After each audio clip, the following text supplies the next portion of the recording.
What's up everyone, how are you all? Today we are back with another blazing Naruto story.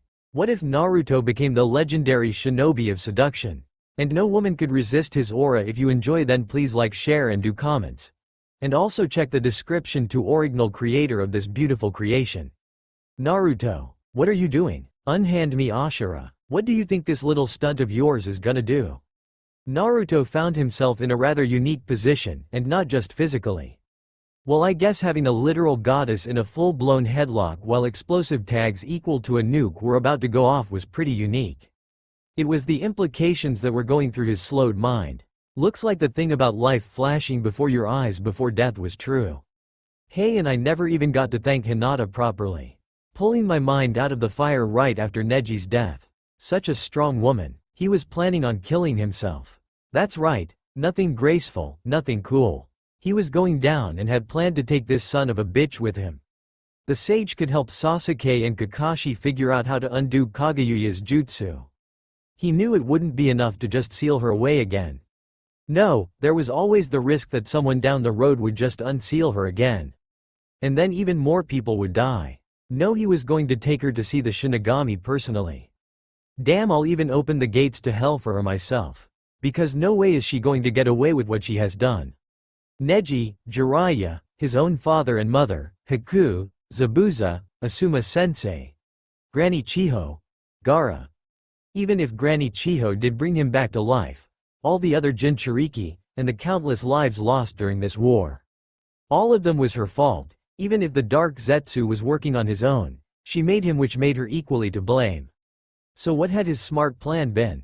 Put explosive seals on steroids all over his body, only to activate should his body fail him due to a battle injury, and he figured impaling himself on one of Kageyuya's hands and using it to get her in an ironclad grapple hold was good enough. Of course, he saw himself on the swing at the academy, talking to Iruka in the forest, training Konohamaru, learning his Nindo from Haku, meeting Isaribi and Amaru, growing close to his classmates, training and chasing after Sasuke, training with Jiraiya, fighting the Akatsuki, fighting this Kami-forsaken war, finding his feelings for Hinata at the very end of it all, and then he saw his failures. Losing to Sasuke, not saving him, nor being able to protect Jiraiya, not being able to save Neji, not realizing all of the obvious signs Hinata had been giving him, not returning Hinata's feelings. Not becoming Hokage, not leaving a mark on the world, failing his parents, failing Sarutobi. Then he was taken inward, to his mind where time flowed differently. Kurama was in front of him, her volcanic eyes staring back at his. His last failure, to protect the one person who had kept him alive his entire life. Sorry Kurama, if I could I wouldn't drag you into this. Fret not, young one, I've been around a long time, seen and done many things. Hated everything and only loved one man. My father. I hated life and you showed me the way forward, a way to get out of my hate, just as you showed Konan and Neji and Obito in the very end. You gave me a chance when all you heard your entire life that I was a demon, a monster, a soulless machine. There is no one else I would rather face death with than you. Now stop moping, this isn't over until the fat lady sings, and this white bitch is still breathing. Suddenly he was back in the real world, if this dimension he was in was even real. He and Kageyuya were falling, Kageyuya struggling like a man possessed. But Naruto was filled with determination. He wasn't letting her escape. The fact he could hear Black Zetsu wailing in her sleeve gave him a grim satisfaction. Good, at least he won't be around to sow even further chaos in the future. It's been one hell of a ride, kid. Too bad you never got laid. Or maybe it's a good thing you never got laid. Kami knows how awkward that would have been for me. Hey, can I get less sass from the peanut gallery? I'm barely able to hold Kageyuya as it is. You'll get a lot more from me than just sass, you little brat, if this idiotic plan of yours fails. Idiotic? I thought you were proud to face death with me? Don't get me wrong, I am proud to face death with you, a human I was sealed into. But does that mean I want to face death itself? No, and this stunt will mean nothing if it fails. Speaking of which, how long is the timer on that thing? It's been activated for 3 minutes? Long enough for me to stop it should it activate prematurely, short enough so no one else can. Besides, I can auto-activate the explosive part whenever I want to, but I'm waiting for something. And that would be? And that something came in the form of Sasuke and Kakashi fusing their Susanoo bodies to make a sturdy shield, one hopefully enough to withstand the blast that they would never have been able to outrun. It took the form of an old-fashioned samurai wearing a demon mask and kabuto helmet, as well as the formal battle armor that Edo period samurai would have worn. Its coloring was a lot more interesting, having taken its base color from Kakashi's blue Susanoo and purple swirls all over it from Sasuke's. How Naruto wished he could have warned his team about his plan, but then they may have stopped him. And he didn't think he'd be able to acquire the courage to go through with this inane plan a second time. And he would have felt really bad if he took them out in an explosion meant for two. But in his mind it had to be done. Simply sealing Kageyuya away was not an option.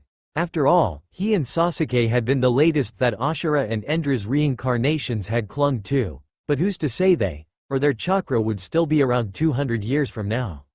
Or however long it would take some idiot to unseal Kageyuya and undo all the work that the elemental nation had done to bring peace. Hell, who's to say the elemental nations would be prepared 200 years from now? Or that, if by some chance Ashura and Endra had stayed around to find new hosts outside their normal bloodline, who's to say that the new hopes they clung to would be up for the task? That and a million other likewise thoughts was what turned Naruto down the path of self-sacrifice. And if I'm gonna die, might as well make it nuclear, had been his thoughts at the time. Even now that his explosives were about to go off, he was wishing he had found more ways to make his explosive seals stronger, even after having gone through every source that he could think of to make them as strong as possible. They had originally been meant for Madara, but here's to hoping. He clenched his eyes tight and felt his stomach rip open and an agonizing pain and burning sensation from his abdomen before things went dark. The last sounds he heard were the sobbing of Sakura and the wailings of Kageyuya. Sasuke stared in disbelief, as he, Kakashi and Sakura were all but dumped into the real world, the Susanoo of him and Kakashi dispelling itself. What had the Dobi done? He sacrificed himself, killed Kageyuya. Something even the sage hadn't thought possible. But it had happened. He watched Kageyuya's body be enveloped in the explosion, seen her body torn to shreds, along with Naruto's. Watched their chakras disperse as it left their bodies, all in slow motion as they were forcibly removed from wherever the hell they had been taken. And now he was gone. No more loud, boisterous idiot, with the goofy smile, determined eyes. No more rival. Nowhere to be seen, but the effects were immediate. The tree, the great beginning of all chakra, was withering as its main source of power was vanquished. Those who had been wrapped up were being unwrapped by themselves, the occupants coming to their senses. To his right he saw the ghost of Hagoromo looking rather shocked, the four reanimated Hokage around him. Oh god, now I have to tell the Dobi's father that he's dead. That thought for some reason unnerved Sasuke. But his thoughts were cut off from the cries of Sakura. And what of myself? My plan after this had been to kill the Dobi myself, then the village, become the ultimate villain, channel everyone's hate towards me so that they couldn't direct it to others. He grimaced at that thought, the faces of Itachi and Naruto coming to the forefront of his mind. But I guess I can't, that would be a direct insult to them. Itachi loved the hidden leaf, so did Naruto, they both died for it. Could I really bring myself to spit on their image like that? It was then that he realized that Hagoromo was talking to him, looking rather confused. Well, hey boy, are you listening to me? What? I said, what happened? I can't sense Mother's chakra, nor Naruto's for that matter. It's rather alarming. Did you two manage to complete the sealing jutsu? Then Minato just had to speak up. Yes, what did happen to my son? How was he supposed to tell this man that his own son had blown himself up? The only time this had happened to Sasuke was when Deidara had tried that suicide jutsu, and even then Sasuke hadn't had an emotional attachment to the maniac. Small beads of sweat started forming across his brow. He was baffled. Sasuke had stared down freaking Madara Uchiha himself and not flinched, but now he found trouble forming basic words. Fortunately he was saved by Kakashi. Minato-sensei, Hagoromo-sama, Naruto, blew himself up along with Kageyuya. 1 minute we were going along with a plan, and things were going well, relatively speaking. Kageyuya dodged left as Indara's fist full of black lightning shot past her. She ducked as one of Ashura's many clones flew over her head, and stepped back as the pink-haired child tried punching her in a frontal assault. It wouldn't work of course, though she had a good grasp of taijutsu. She was nowhere near fast enough to actually hit her. More than likely a distraction, she smirked and disappeared as Kakashi suddenly appeared above her, Indara rushing her right side and Ashura her left, their palms outstretched in Hagoromo's horrendous sealing technique. She laughed when they collided with her. Her last child, Zetsu, also laughing. "Mother," he called out, "why don't you stop playing with them? We have more work to do."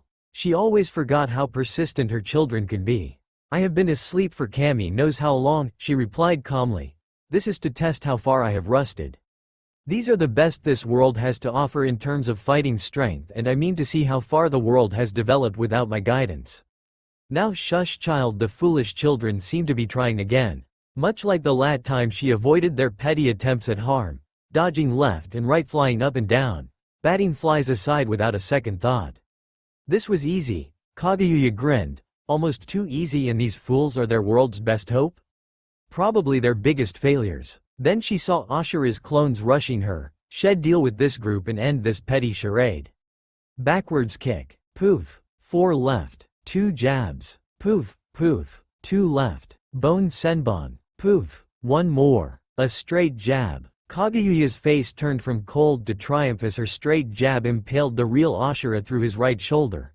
His scream of pain turning to one of desperation and triumph as the moment she did this, blue and green seals all over the boy lit up, and he grabbed her by the wrist and got her in a flying triangle hold, squeezing the hell out of her throat with his thighs as hard as he could, screaming to his now horrified teammates, "Kakashi, Sasuke, protect yourselves, I am about to blow." The context of his meaning quickly being understood by Kageyuya. "What? Ashura plans to blow me up? Then he had more clones propel himself and Kageyuya away from us. Sasuke and I had barely managed to combine our Susanoo technique when the seals went, and well, next thing we know we were here. Honestly, Hagoromo-sama, I thought you brought us home." Hagoromo's now remorseful face turned away, a spectral tear falling down his cheek. "Damn it, Naruto, you were supposed to seal her alive." He sighed deeply, his shoulders sagging.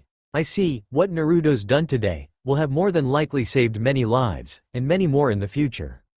However, I gave you my sealing technique to prevent this outcome. I guess it was inevitable." "Minato." He turned towards the now distraught-looking undead Hokage. "You should go see to your boy. I am truly sorry this had to happen." He waved his hand and Minato wordlessly crumbled to dust.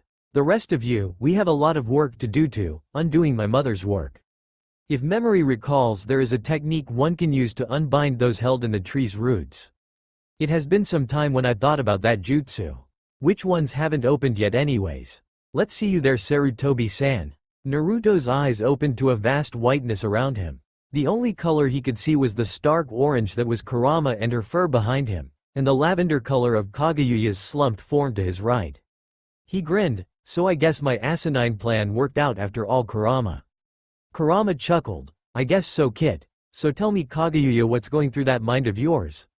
In a voice much softer than Naruto was expecting, her response was, "I lost to a human and a demon.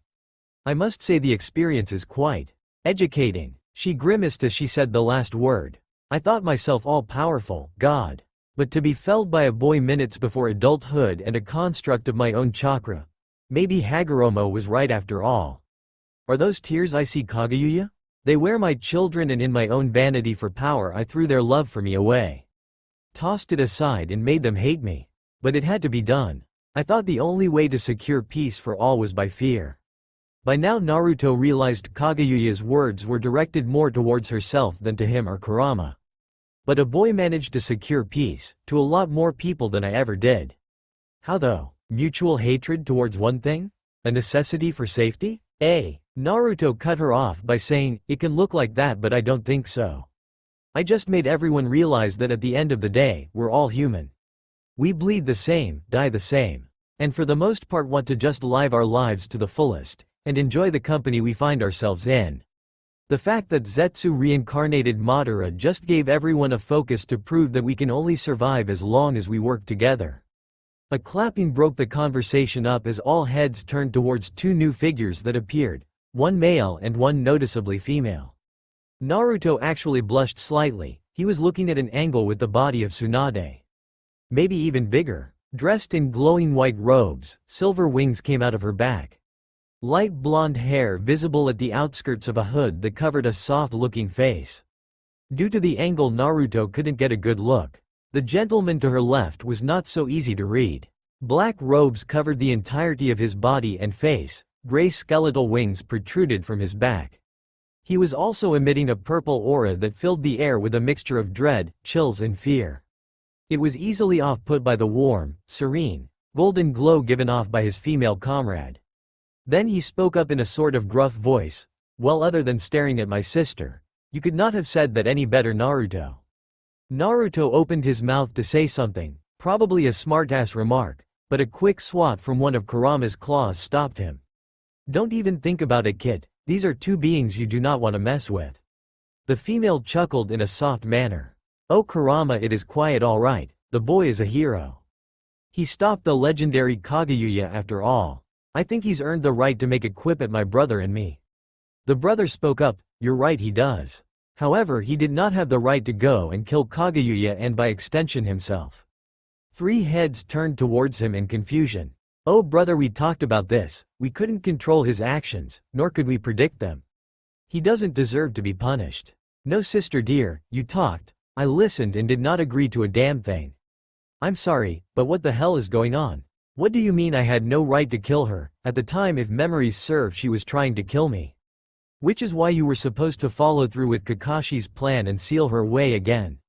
You would have lived and helped the elemental nations through its next crisis and the crisis after that and the one after that." The brother was a little more agitated now. The dread in the air grew noticeable thicker. Wait, what? Sorry, I'm having a little trouble understanding all of this. What do you mean the next crisis? The sister spoke up now. "My brother and I have set certain events in motion, so that things happen. One of them was sealing away Kageyuya. This in turn would lead others to invent a new version of the Edo Tensei." The brother cut her off, grumbling, "That damn jutsu has caused so many problems for hell. Like I was saying, it would lead others to invent a new Edo Tensei to bring Madara back, who would again try to implant the infinite Tsukuyomi, that would in turn make Kakashi use the 8 trigram sealing technique, sealing Madara in himself, and then die, giving way for you to finally step up as Hokage. You would give birth to beautiful children with Hinata, and you would, as Sarutobi said, pass the will of fire onto the next generation, so they could be the downfall of Kageyuya's siblings, who would take you and try and reincarnate her.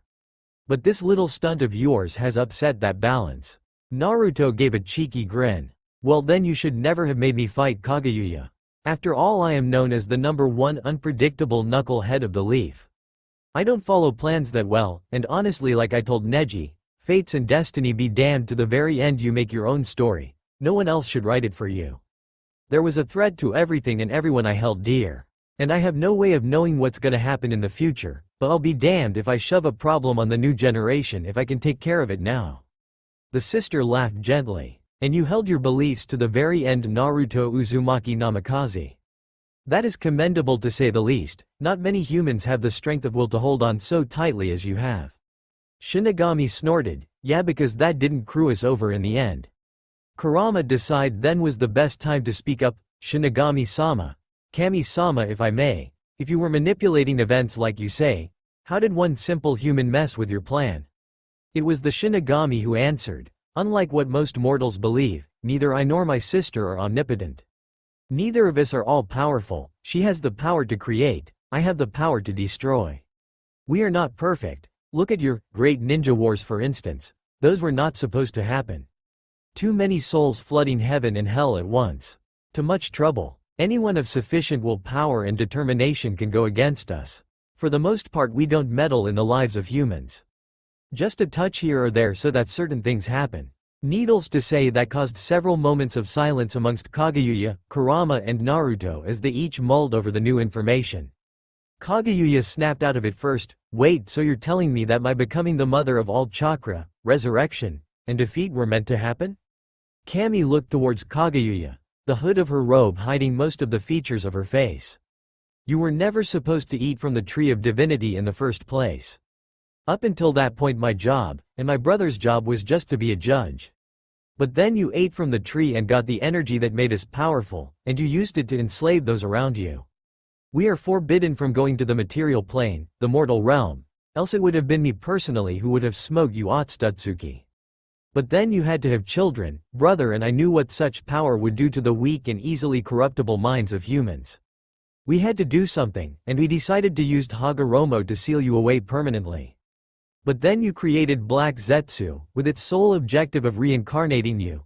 We made a master plan, to have you resurrected, for only then would Black Zetsu, the only one you ever created, let his guard down. And then he would be sealed away with you and you would have no hope of coming back and laying waste to the mortal realm. That had been the plan. No other being alive had the destructive potential you do, save maybe Sasuke Uchiha, in his later years, and his lack of empathy. But Naruto was the contingency if he ever went down a dark path again. After you were sealed away, me and my brother could rest easy for a millennium or two. Then Shinigami turned towards Naruto, who was barely able to see some sort of skeletal figure hidden beneath his dark robes. That's why I am more than agitated, kid, because we had no plan, backup plan, or contingency plan for if Kageyuya died.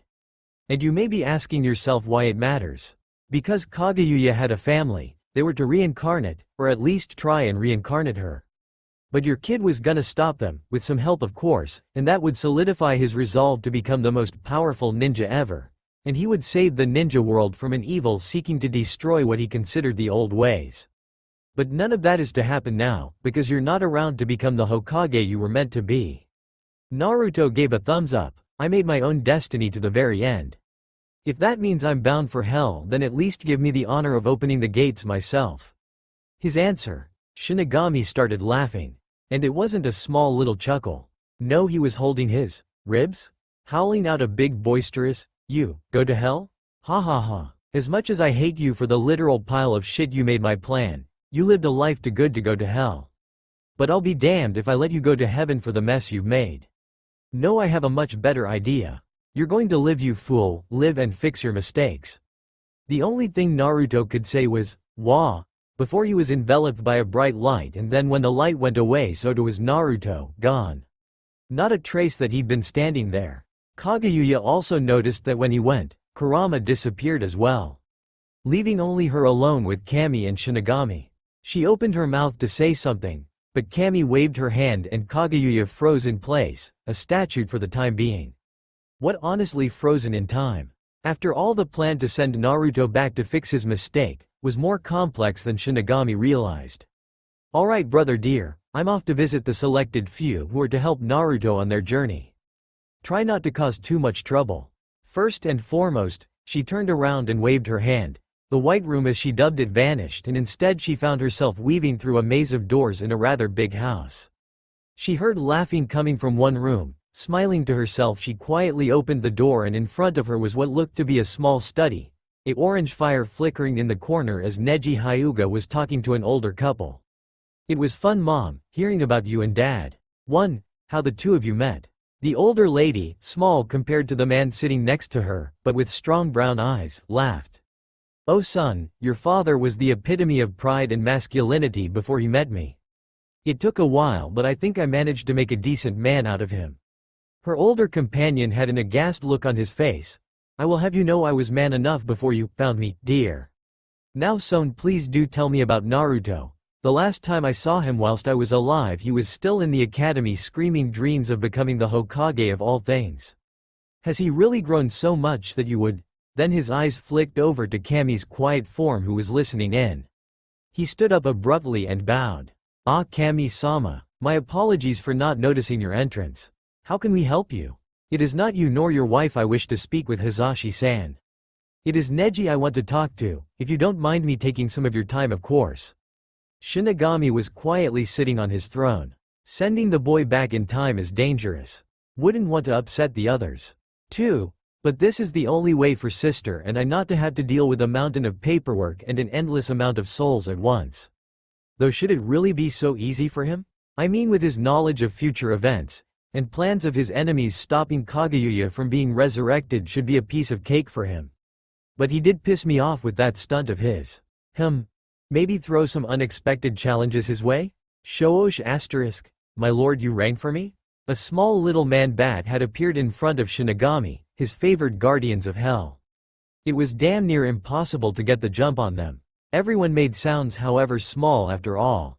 And this one was the captain appointed by Shinigami himself for eons of loyal servitude and a rational thinking head. Yes, I have a matter with which I need assistance and advice. But I cannot go to my sister for help with this matter. It is something I would rather she not find out about yet. So I go to you to ask your opinion on the matter, as I have in the past. The man-bat nodded his head and bowed, one knee on the ground, his head held low. My lord, it would be my pleasure. Tell me what bothers you and I will do everything in my ability to help. It was well known amongst Shinigami's demons, and Kami's heavenly tenants that Kami and Shinigami planned out everything. What those plans pertain was a different subject altogether.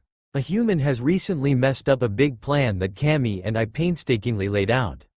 But this human, you see, he is really important to the plan. So Kami and I did something so he could fix his mistake. However, fixing the mistake for this human is going to be very easy. And I was thinking maybe I should throw some lower level demons at him. Make things interesting, because I don't want things to be too easy. But he really hasn't done anything to face demons along his journey. Well, Shinigami-sama, you propose a very unique situation. Would these demons hinder the mistake he needs to fix, or make things worse for that matter? As well, would this human even be able to take on lower level demons? This is a human we are talking about after all. Legitimate questions. The only one of those I can answer is that at his strongest he could take on maybe captain level demons. Lower level demons would not be a problem. I believe that if it will not impose this human on the mission you have set, then by all means do it. The end result will not change. My main concern is that, if I send some demons and say don't kill him, just fight him, it won't be challenging. I want to use these small fights to test the human's growth. See how strong this human actually is. But if it's not a real life or death fight, then I fear the results won't be accurate. Oh, under those circumstances, my lord, it is a risk that you would have to take. Well, there is one way to be sure though. You have my attention. Kurama watched as her scene shifted. Shinigami's insane cackling fading to the background. She was in front of Kami herself, sitting amongst a flower bed. It was upon seeing Kami that Kurama sealed she had been downsized. Kami-sama. Kurama buried her head. Kami in turn gave a curt nod. Several seconds of silence followed until Kami got up. Not many people know this, Kurama, but heaven isn't one place but a great many places. Everyone get their own heaven, with whatever they want out of life. For an eternity, all to themselves. I have seen many heavens, from futuristic down to hell-ridden sadistic. And yet I find my favorite belongs to Kashimura Ozu. An autistic man killed 30 years ago. He came from Kumo. This is it. She spread her arms around and turned a full 360 circle, laughing. Kurama looked around slightly confused. This patch of land was no more than 30 yards wide, a full circle, and past the 30 yards just disintegrated into white nothingness. The man in question was chasing some butterflies off on the other end, completely oblivious. Yes, I imagine you are quite confused. Let me explain, please. Heaven grants everyone their own desires, what their hearts truly crave. Most Akamichi, for example, their heavens are connected. One giant buffet with a limitless amount of food. Neji Hyuga's heaven was his old home he lived in with his mother and father. This man could literally ask for anything in the world. But he just wants to chase wildlife, and he's happy for an eternity. With the fragrance of flowers to fill his nose. I love it here, it's quiet, it's peaceful, and Kashimura is an exceptional conversationalist when he stops every now and then. Without being rude, Kami-sama, why did you bring me here? Right. Well, because Shinigami and I have sent Naruto to the past, when he was 8. His last year in the Ninja Academy. You have been around for many, many generations. And though the Shikifujin tied your soul to Naruto, the two of you are dead, and so that bond is no longer there.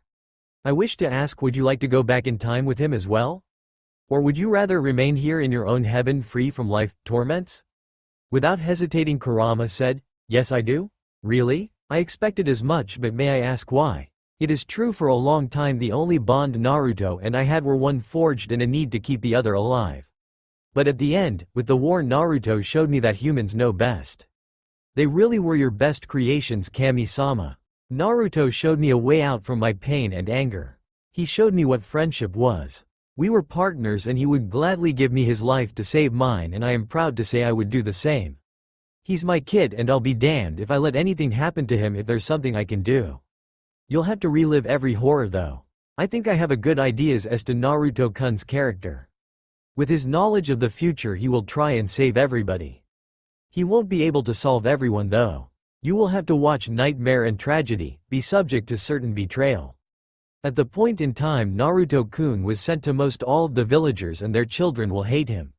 It will mean heartbreak and tough times. He is my kid. I will suffer every injury imaginable to travel this path you have chosen for him. I would face every challenge of heaven, hell and earth to make sure he slept every night knowing his mission would save as many lives as he could. There is no amount of warnings you could give me that will sway or even make me think about changing my answer. I will choose another life of misery over an eternity of peace. Well said Kurama, well said. Go now, protect that which you have made your own. Guide him through his younger years. His young body will not have the same level of coordination as his much matured mind will have. Be there for him, and watch him grow into what he was meant to be. A guardian of his people. A shepherd for his flock. The same white light enveloped Kurama as Kami for the first time gave a loud sincere laugh. And then it went away, Kurama leaving with it as well. A glint of light coming to Kami's eyes. She looked towards Kashimura, before walking towards his preferred spot as the scenery changed to one more forest, the sound of wildlife bringing life to the area. For the first time in a long time, Kashimura-san, I do not know what will happen. Kashimura, a burly 5'7" man with brown hair and red eye looked back to Kami and smiled. Is that necessarily a bad thing, Kami-kasan? I suppose not, Kishi-kun. But I'm so used to being able to counteract to any variable. Now I can't. I find it unnerving. But you'll be fine, Kami-kasan. You always are. Kami gave a contented sigh. I know, son. I know. Is something else bothering you, Kami-kasan? You know that Shinigami and myself are not the only celestial beings out here. Just the ones for this world. We all have a thing for messing with the time. I just find myself wondering how they are going to react to my actions. Oh, that's easy. Just let them see what you see in Naruto-kun. I'm sure they'll understand. I can only hope it will be that easy. The Lord of World 8 especially is very finicky about time travel. Then Kami felt it, the tug at the back of her power. The one that meant she had some otherworldly visitors. Wow, they got here a lot faster than I was anticipating. Better go get my brother and... I am already here, sister. How did things go with Kurama? As well as can be expected, brother. Now shall we go entertain our guest and hope for there won't be trouble? 3. Naruto opened his eyes as his alarm clock started blaring its symphony. Behind closed eyes he sighed and turned off the alarm. Yesterday had been hell. 3 separate mobs was the meal of the day and avoiding 50+ people had been exhausting, especially since most of them knew where he lived. It had been 4 a.m. before they finally gave up and went home. He held little regard for the academy which started tomorrow, September 5th. But they did help his survival skills sharpen enough to where he could get away from most mobs, unless a ninja was amongst them. That didn't happen too often though. Most ninjas steered clear of the mobs, since one got banished after helping one attack the young blonde. Today's mission: try and get some school supplies. If he left early enough, the store owners would be too tired to realize who he was. A quick henge to get rid of his whiskers and he should be good. He went into the poorly kept bathroom and took a cold shower, having used what warm water he was allotted at the beginning of summer. 20 minutes later, he walked out and started brushing his teeth with his worn-out toothbrush. 2 minutes later Naruto leaned over and spat out the mix of water, saliva and paster into the sink. Looking up at his reflection, Naruto screamed, "What the fuck?" Turning around, Naruto was looking at himself? Only older, like much older. He was 11 at the moment, but what was staring back at him looked almost 17. But it was strange, he could see through this thing staring back. "Okay, who the hell are you?" In a voice that sounded deeper than his own it responded, "I'm you, but I don't know what I'm doing here." "What the hell is that supposed to mean? And why do you sound and look like me? Weren't you listening to me, you idiot? I'm you. Only the you from the future? I think? Oi Kami, Shinigami, what's going on?" Naruto had no idea what was going on. First this thing came into his house, pretended to be himself from the future. "Yeah right, what are you doing in my house? I think I can explain." Naruto nearly fainted when some talking skeleton appeared out of nowhere. "Who the hell are you supposed to be?" Shinigami-sama, what is going on? Give me one moment, I wanted to do this while younger you was asleep but it makes no difference. Naruto, this is gonna feel weird but go along with me. Shinigami snapped his skeletal hand and the ghost Naruto started to shrink until he was a glowing sphere no bigger than an apple.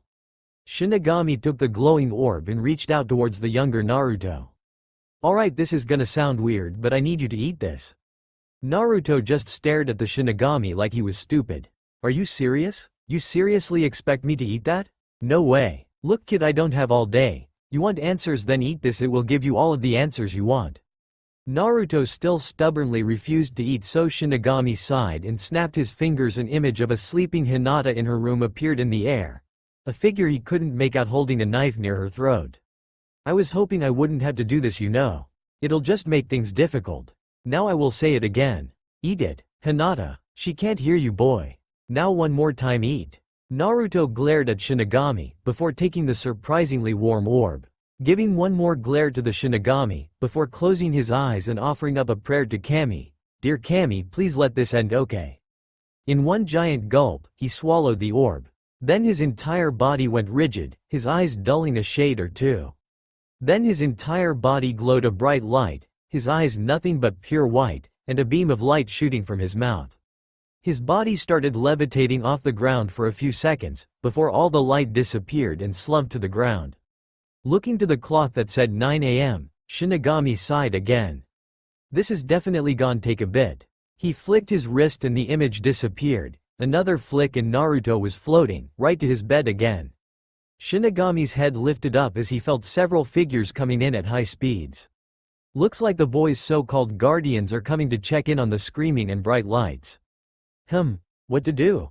He walked over to a dark corner and silently sank into its shadow, as three Anbu came in, one wearing a purple-marked cat mask, the other two an owl and dog mask. The cat-masked Anbu looked over her shoulder. You two check out the apartment, look for any signs of intruders or sabotage. I'll check on the boy. The other two nodded and walked away, and as the female Anbu approached, Shinigami vanished and reappeared behind her, touching her shoulder with his index finger. He didn't like messing with people's mind, but this had to be done. He still had things to say to Naruto when he woke up after all. In a quiet voice he said, Naruto is fine. In a monotonous voice she repeated, Naruto is fine. This room is clear, he was just messing with flash bombs.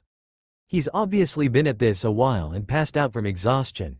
This room is clear, he was just messing with flash bombs.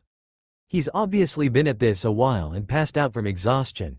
She turned around and exited the room, repeating what Shinigami told her to say to her teammates, who then left the house and Shinigami sat down on a nearby chair. He hadn't been seated more than 30 seconds when Naruto shot up with a gasp and started coughing. Easy there kid, you just had your soul merged with another one. Albeit your own younger soul. It's gonna be a bit disorientating at first. A little? Cough cough cough. Jesus, I can't tell up from down at the moment. Well, it's what I thought would happen. What you thought? Look kid, I've never done this before, okay? It's no simple task to just bring you back in time. Because there's a you here we had to deal with. I don't think you'd want to kill yourself, and merging your soul with his was easier than making you a new body. Now listen, I am only going to say this once. We brought you back to the final year of the Ninja Academy. You're 12 years old. 5 years from now Madara will get revived and using the tablet Zetsu forged get himself a Rinnegan eye.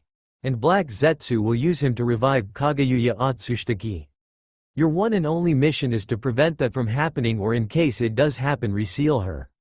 Whatever else you do is up to you so long as it doesn't jeopardize the mission. And remember, this is a one-time deal. Time is a fickle mistress, and sending you back in time is already breaking a couple of rules. Got it? Naruto nodded, looking around at the house he hadn't seen since coming home from his training trip with Jiraiya. Looking at all the posters he had of the previous cage, watching the wind brush past trees that had long been burned down by attacks to his house. He sat down on the old mattress that Jiraiya had personally burned down, before buying him a proper bed. His old jumpsuit that had all different marks and stains that no amount of washing or sewing and stitching would make leave. He laughed softly. He was here, back to when he was 11, back to when he was still a stupid boy with high hopes and dreams. Back to when he was so weak. He couldn't feel the mental connection he once shared with Kurama, which was just discomforting. And high muscles, how did he ever survive? He'd need to weaken the seal so she could set it up again, but he was never any good at fuinjutsu, never had the patience to understand the intricacies, and the calligraphy to make a seal worthwhile was just painful. Then a thought struck him. Hey Shinigami, I have a question before you leave. I honestly thought you'd have quiet a few. If you brought me back here with the sole purpose of stopping Kageyuya because it interrupted your plans, wouldn't bringing me back here to the past with all of my future memories just make those interruptions worse? Look kid, this is something you'll learn more about at a later date, but Kami and I aren't the only celestial beings out there. And they really frown upon messing with time. Now you honestly impressed me with your life. All of that hate and aggression directed towards you, but you rose against it. Man, even if it was part of the plan, you played your part well. Think of this as a sort of apology for the crappy childhood. Okay, next question, did you really have to threaten Hinata-chan like that? Shinigami barked out a laugh. Kid, I'm the god of death. Did you honestly think that was real? It was an illusion to get you to listen to me. An advanced genjutsu, if you will. Now if you'll excuse me, I have some matter I need to think about. And just like that, in the blink of his eye, Shinigami was gone, leaving Naruto alone. Naruto laid back in the bed, only rolling over to check the calendar he always kept by his bed. September 4th, huh? If memory serves, then the academy starts tomorrow, and this younger body of mine, it feels so weak and fragile, and ah hell, my chakra control is probably still crappy, not mention years of hand-eye coordination and muscle memory are gone. Just to test his little theory, Naruto rummaged around for rather rusty and damaged kunai. Did I really keep such shitty maintenance on my equipment? Gonna have to fix that before tomorrow. Anyways. He looked to the far wall of his room. Naruto aimed for a cockroach crawling along it. Now in his time, from this distance, Naruto could literally make this shot with his eyes closed. He threw and missed by a complete 2 feet. Ah shit, now I remember, I was more into physical fitness and shit than actual training. Sighing, he crawled out of the bed and looked at himself in the mirror. Man, he was scrawny. How often did I eat something other than ramen? Kami, damn, I know the village back then. Well, now I guess, had it out for me, but I really didn't do myself any favors, did I? Raggedy, unkempt blonde hair, a loose-fitting t-shirt and his orange jumper. I really was an idiot. But I've been given a second chance to fix things. But how am I gonna get the things I need to fix this? His first thought had been just go around town under a hinge, but most shops that had what he needed were either run by, or hired retired ninjas specifically to spot that kind of trick, and his control was too shoddy to try that anyways. Try and be sneaky and steal what he needed. No, he'd run into the same problem, retired or partly active ninja. Think Naruto, at one point the entire shinobi world rested on your ability to make decisions. I got an idea, now where does he live? Knock, knock, knock.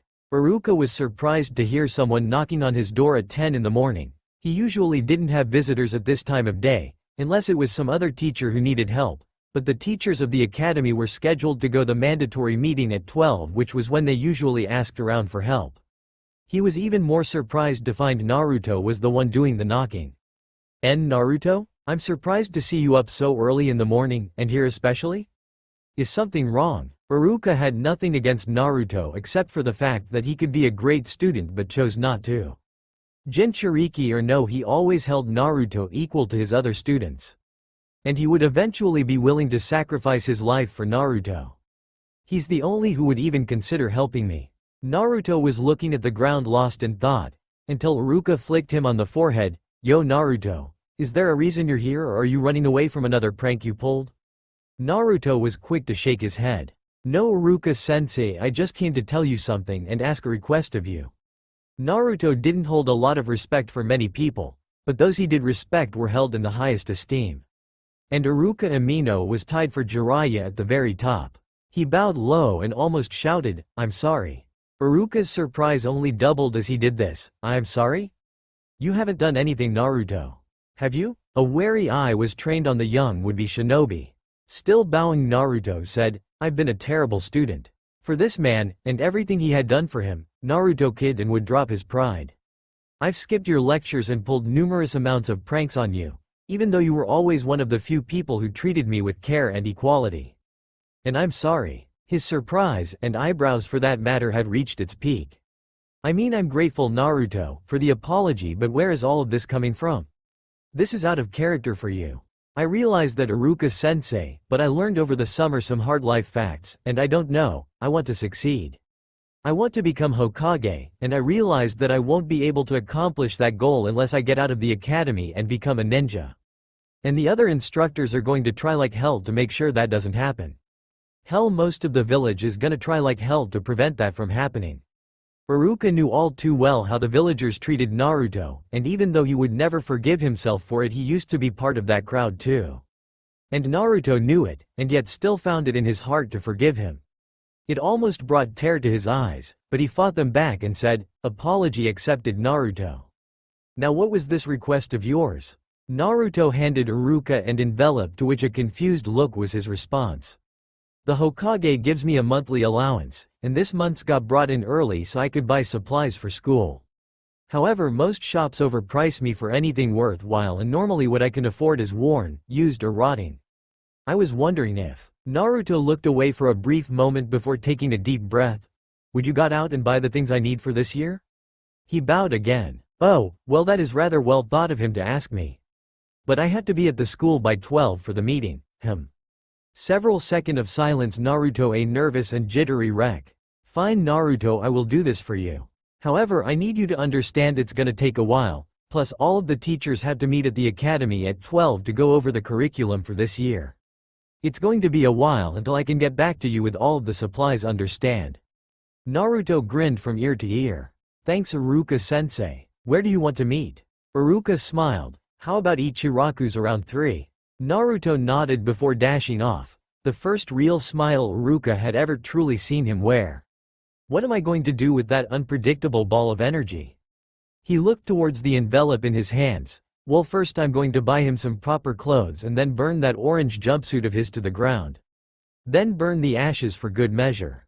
Then he needs proper textbooks and actual ninja gear, not that second-rate crap he has.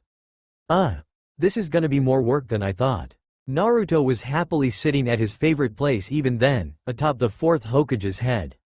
10 minutes ago he was talking to Iruka nervous as hell, now he was actually happy. It was early enough that he was able to easily ignore the numerous amounts of glares and whispers of the villagers behind his back. His smile dropped ever so slightly. That was one thing he missed. It wouldn't be for another 4 years at least when he stopped Pain's invasion that this village and its inhabitants would truly see Naruto as a human, let alone a hero. Oh man, I have a lot of work ahead of me, that's for sure. What should be the first thing Naruto, who had taken a reclining position on his back, suddenly rolled to his right as 3 kunais struck the ground with a heavy thud. What the? An assassination attempt already? Come on, I haven't been back for more than a day. Naruto got up fast, taking out his best kunai, which was really only barely usable, and got in a defensive position, glaring at the woodwork behind him. Alright, whoever you are, show yourself and fight me like a man. Oh, trust me, Naruto, if we fought right now, no amount of dirty tricks would let you win." From the trees came the familiar visage of a smirking Hyuga. "Nay, Neji? What the hell are you doing here? And why the hell did you attack me? What's the big idea, And what do you mean dirty tricks? Come now, Naruto, have you already forgotten the Chunin exams?" Naruto's arms hung limply at his sides, as he stared at the Hyuga in front of him. "Wait, you came back too?" "Yeah, Kami wanted to make sure you had some backup for this plan of hers to work. I hope your coming back here was a bit easier than mine. Man, was I egotistical. I wanted to fight me just to prove I was better. It was weird as hell. Yeah, well, Shinigami had younger me under an advanced genjutsu, made me believe that if he didn't eat my soul thingy, whatever the hell it was, he'd hurt Hinata. But it went about how you'd expect it to go." Neji chuckled as he stood beside Naruto, looking out over Konoha. "And for the record, the first thing you should is start a very damaging training regimen. Because had I been trying to kill you, you wouldn't have been able to do anything." Naruto glanced over to Neji before laying on the ground like he had been. "Speaking of, how did you find me?" "Well, I checked your old apartment. Man, was that place a dump, then Ichiraku's. You weren't at any of those places, so my next stop was here.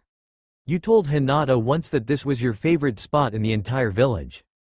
And I must say, this is probably the smartest decision you've made. It has a nice view."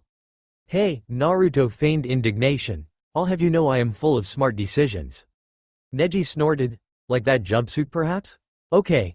Look, it was fashionable and affordable, thank you very much. Fashionable on what? A cow? You know what, I don't have to answer you. Naruto huffed and looked in the other direction, but a small smile played on his lips. It was fun having someone he could have this kind of banter with. Taking a peek at Neji, the content look on his face said very much the same thing. So how are things at the compound? Neji sighed. I had almost forgotten what it was like to be a side branch member of the Hyuga family. With the war going on, I was gone too long to remember that most main house Hyuga think me less than trash, only above the likes of you and homeless cretins. He pointed to his bare forehead. This seal had me caged for so long, and it's imprisoned the minds of my entire clan. I was brought back to help Lady Hinata be rid of this seal. To free my clan. It is weird, at this point in time, Hinata loves me, because we're family, but is hesitant to get near me. I was truly a fool. Neji joined Naruto on the ground, traditional style on his knees. Hey now, you know things will get better. Neji's hands tightened on the pants he wore as he barely was able to say, only after I nearly kill her in the Chunin preliminaries. He shook his head as he tried to get the shocked and betrayed look of Hinata out of his mind. I have an uphill battle ahead of me, and I think yours is steeper than mine. At least most of the clan elders think me a genius. Funny if you think about it, some of the brightest minds they are, with eyes that let them see all. Yet you were the only one who saw how much of a fool I was. Yeah, I was, wasn't I? So what do we do now? Neji's eyes narrowed in concentration. Well, if memory serves, the toughest thing my team and I have to do is some B-rank mission near the border of Iwa. You need to focus on getting through the academy with your head intact. Yeah, like that's going to be easy. Half of the village and almost the entirety of the civilian council is going to take every opportunity to get me kicked out of the academy before I graduate. Why couldn't Kami have sent me to the day before I graduate? Neji smirked. Because you ruined her plans and she's gotta be petty somehow. Well, Neji, Naruto jumped to his feet. It's been fun, but I have places to be and people to meet. Let's talk again soon, huh? And then with a cheeky finger salute, he jumped over the edge of the cliff, in a manner he had done billions of times in the future. I wonder if he realizes he doesn't have the reflex he's used to? Neji mused silently to himself. The resounding, shit, goddamn motherfucking, snap, ow, was the only answer Neji needed as he walked to his team's training ground. Iruka could be seen leaving Market Square with many bags with which he was quick to put in a ceiling scroll. Man, outfitting a kid for his final year at Konoha's Ninja Academy can actually be a lot more troubling than one would think. I mean Kami. No wonder Naruto was always struggling. This cost a lot even for me. Who knows how much they were charging for him? He glanced at the unopened envelope of money Naruto had given him. He didn't know why, but something made him pay out of pocket, his own savings. Which wasn't a lot on a teacher's salary, but damn it if he was going to make his poorest student pay these outrageous prices. It must be the teacher in me, now if I'm right, here it is. Iruka walked into the small ramen bar, Ichiraku's Ramen. He didn't know much about the shop, nor anything about the owner and his daughter, save that they were one of the few people that saw Naruto as the small child he was and not for the demon he contained. A little birdie did tweet that this was one of Naruto's favorite hangouts. Looks like he was early, he'd grab a booth and wait. The young waitress soon came over to get his order. What can I get for you today, sir? Iruka scratched the back of his head and laughed. Actually, I'm waiting on a student of mine to get here first. Once he's here then I'll order, but in the meantime can I have a glass of water? Come to think of it, why was he doing this again? He treated Naruto fairly, yeah, but why the soft spot? Maybe it was because he saw a lot of himself in the young blonde. Or at least how he used to be. Shaking his head, Iruka grabbed at a small glass and took a few swallows. Actually, what did he really know about Naruto? He's 11, his birthday is October 10th, he's hyperactive, has insane stamina and likes ramen. Compared to the rest of my class, one don't really know anything about him. I mean, he works so hard too. If only he had the patience to accept a little guidance, then he'd be a formidable opponent. But he's headstrong, too reckless, too stubborn. Then the person in question came through the curtains that made the entrance to the ramen stand, looking worse for the wear. Standing up quick, Iruka walked over to him. Naruto, are you okay? You look like you fell 100 feet down a mountain. Naruto's looked towards Iruka, slightly surprised to see him there, That's an accurate description. I was doing some training atop the fourth's head and took a tumble down. Hee hee, it's not as bad it looks. My healing factor is already taking care of the broken ribs. Oh my god Naruto, what happened? Ayame came rushing over to check the young blonde's injury, a worried expression dawning her face. Did someone hurt you again? Because I swear to God they will meet the business end of my frying pan. It was at this point that rumors of a waitress with near Junin level skills with cutlery surfaced into Iruka's head. I'm fine Ayame, nay. I was training and took a bad fall. No one did this to me but myself. I'll be fine once I have a couple of hot miso ramen in my belly, and I hope you don't mind paying Iruka-sensei. I gave you all of my money. Iruka laughed and tossed Naruto the unopened envelope. Actually Naruto, I think you're going to be paying today. Seeing the quickly coming look of sadness, Iruka tossed Naruto the sealing scroll, hoping to teach the boy something. Naruto, catching the scroll, knew immediately what it was and almost gave that information away before shutting his mouth with an audible clack. Can't seem too smart, or Iruka's going to be curious, and I don't think I can lie convincingly enough to him. What's this Iruka-sensei? Iruka immediately went into teacher mode, closing his eyes and point a finger to the sky. This, Naruto, is a sealing scroll. The basics of it is that it make transportation of goods easy by eeling them into a different dimension, and then using a burst of chakra you can unseal the item, or items in this case. It makes carrying a lot of things at once easy, as once sealed they don't add any weight to the scroll they were sealed in. I ended up paying for everything in there with my own money, so I guess you can pay for lunch, huh? Naruto gave a deep bow and said, "Thank you Iruka-sensei, I'd be glad to eye for lunch." People were starting to notice and stare, and Iruka gave a boisterous laugh and pulled Naruto into an empty booth. It's fine Naruto, we're not in school at the moment, please no need to be so formal. It took a while but I managed to get all of the things you would need for this year, including some proper clothing. So as soon you can get out of that jumpsuit. But Iruka-sensei. No buts Naruto, how do you plan to be a decent ninja if you can't even be stealthy? That bright orange is gonna give you away in seconds. I know it has sentimental value, but you need to start taking things seriously. Which means you need to look like you're taking this seriously. I also got you the proper textbooks for this year, so no slacking off, got it?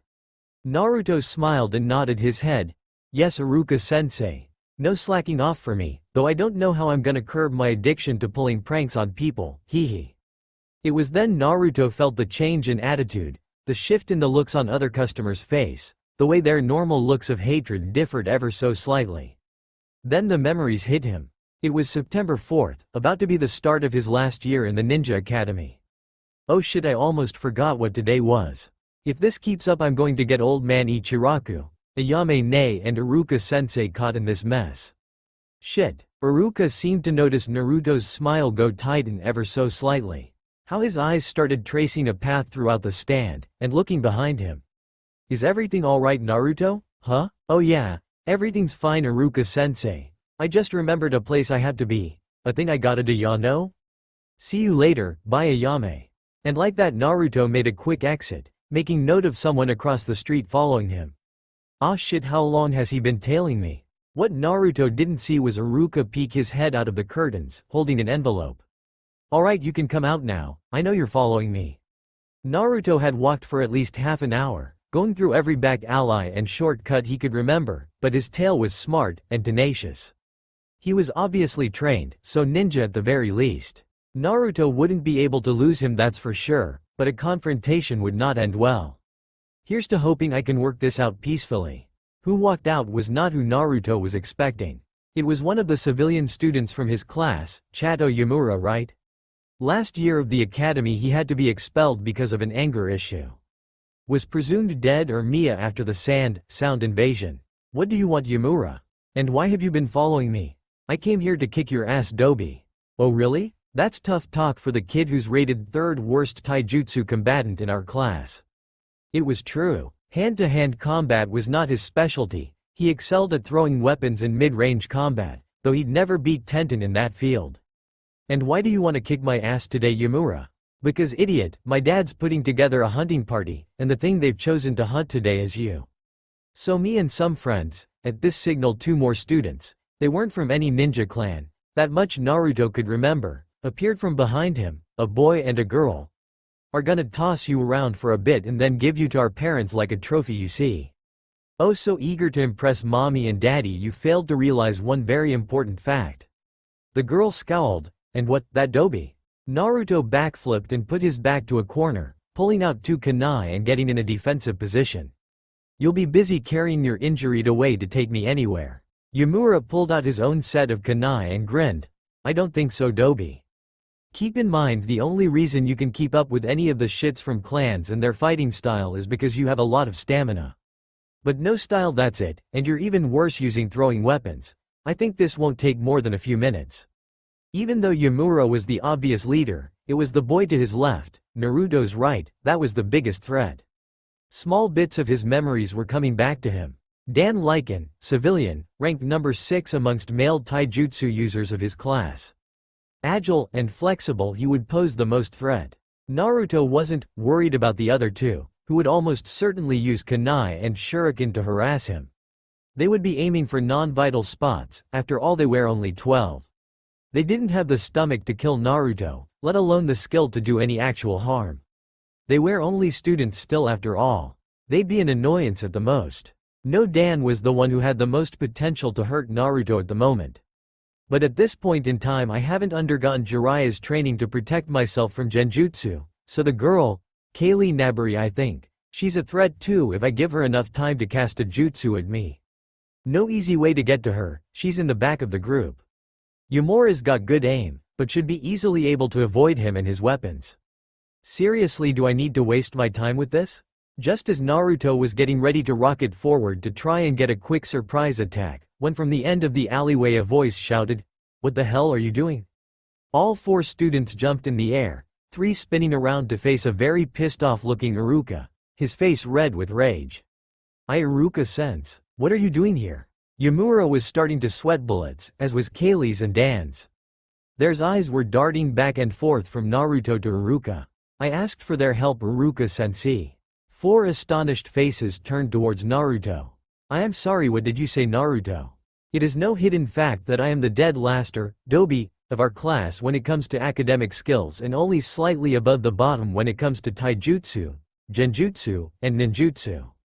It's also widely known that among the civilian population of the class most of them hate me, an orphan, for being considered equal to the clan heirs with which make up a good part of our class, where they are seen below them. If given the opportunity most of them would love to beat me, or at least try to a bloody pulp. Iruka nodded his head sadly. While most of the clan heirs didn't consider themselves over their classmates, the fact they from a ninja clan, one of the bigger ones, gave them a considerable advantage with which the civilian part of the class always held a small bit of resentment, with the exception of Naruto, of course. His insane amount of chakra and stamina allowed him to keep up, for the most part, with the likes of Kiba and Sasuke. And what does that have to do with whatever is happening here, Naruto? Right, if given the chance they would happily beat me, so I thought I would give my colleagues that very chance, spar with me 1-on-3, basic sparring rules. Because in the real world that may very well be what I face someday. They get their chance to fight me, and because they don't like me they're going to try extra hard to beat me. In return I have to fight for my life to try and win. It's the closest thing to a real encounter I can come up with without actually fighting an enemy ninja. Iruka had to admit that the idea, while terrible as it relied on the goodwill of students who wanted to do bodily harm to him, had merit. But he couldn't allow this. Sorry Naruto, but I will not allow this. You 3, he looked towards the now terrified students, go home. Because this was apparently Naruto's idea. I won't give you all detention, now leave. They were quick to run away, not looking behind them in the slightest, leaving Iruka alone with Naruto. Alright Naruto, what was really going on? I told you, Iruka-sensei. No Naruto, you lied so they wouldn't get in trouble. Now the truth out with it. Naruto sighed and looked towards the ground. There's a hunting party, a mob, forming with the sole purpose of trying to kill me. I don't know why, but they haven't formed like this since I joined the academy. I could tell when we were at Ichiraku's. I left so you, Ayame and the old man wouldn't get caught in the middle of it. Yamura wanted to impress his father who was part of the hunt, so he convinced Dan and Kaylee to beat me up and then they'd turn me over to the mob. Iruka was stunned into silence, his fist clenching in anger. It was bad enough that the adults of the village were out to kill a small child. Now they were getting the children involved. Angry did not even begin to describe how Iruka felt. He reached into his pocket and handed Naruto his money. It was official, he had to help Naruto no matter the cost. Naruto, you left this at Ichiraku's, also take these. He handed Naruto a key, much to his confusion. Those are the keys to my house. Those hunting you more than likely know where you live, so you're going to be staying the night at my house. Make sure no one sees you, okay? Now hurry up, I have some business I need to attend to, I shouldn't be gone too long. Tears were forming at the edges of Naruto's eyes. Thank you Iruka-sensei. Iruka knelt down so he was eye level with Naruto. You can thank me by taking things seriously, and if you want to pay me back for my kindness then graduate at the top of your class this year, huh? Now go, I'll be back in a bit. He patted Naruto on the back. The moment his back turned, Iruka's smile dropped into a frown as he started heading towards the Hokage's tower. It was only 4 in the afternoon, the Hokage would be there. I'm sorry, could you repeat that for me? I thought it might come as a shock to you, but you were never supposed to die, though noble as your sacrifice was. It was Hisashi who was supposed to take the attack and die protecting Hinata and Naruto. You were to live and marry Tenten, have a daughter, help get rid of the cage bird seal. I am not sorry for what I've done, Kami-sama. I don't expect you to be sorry, Neji. You did what you did to protect those you held dear, just as Naruto did. Wait, what did Naruto do? To put it bluntly, young one, Naruto blew himself up, killing Kageyuya in the blast. What? Yes, that is what happened. His plan worked. He managed to take Kageyuya with him. Shinigami, however, had other plans. We sent him to the past, to the day before his final year in the Ninja Academy, because of your noble sacrifice. And the fact you died too young. I would offer you a choice. Will you go back in time to help Naruto prevent the unsealing of Kageyuya, or would you like to stay here in heaven with your parents? Wait, you're giving me the option to help Naruto change history? Yes I am, though the road will be hard and perilous, and you won't be able to save everyone. You could, however. I'll do it. You didn't let me explain the other option. Thought. I am sorry, Kami-sama, but I don't want to hear the other option. I'm a fighter. My place is out there helping make a difference. Well spoken, Neji. Go say goodbye to your parents, I will be waiting. Then Kami seemed to fade away, as Neji turned towards the delicately designed red oak door that made up his old home. The one he lived in with his father and mother before one sacrificed themselves and the other used a lot of rope in desperation and grief. Neji grimaced as old childhood memories surfaced up. He gently opened the door and walked down a hallway, going into his father's study. The man in question was laughing with his wife on the couch. And then I told Hisashi to shove it. He may be my brother, but I'll be damned if I let him push me around. Ha ha ha ha. Neji smiled sadly. He did enjoy the small amount of time he got to spend with his parents. Seeing them again, telling him all about his life. He coughed roughly to get their attention. Oh hey son, his mom, Kami, he missed her terribly. After Hisashi made his decision, she tried to be so strong, for both Neji and herself.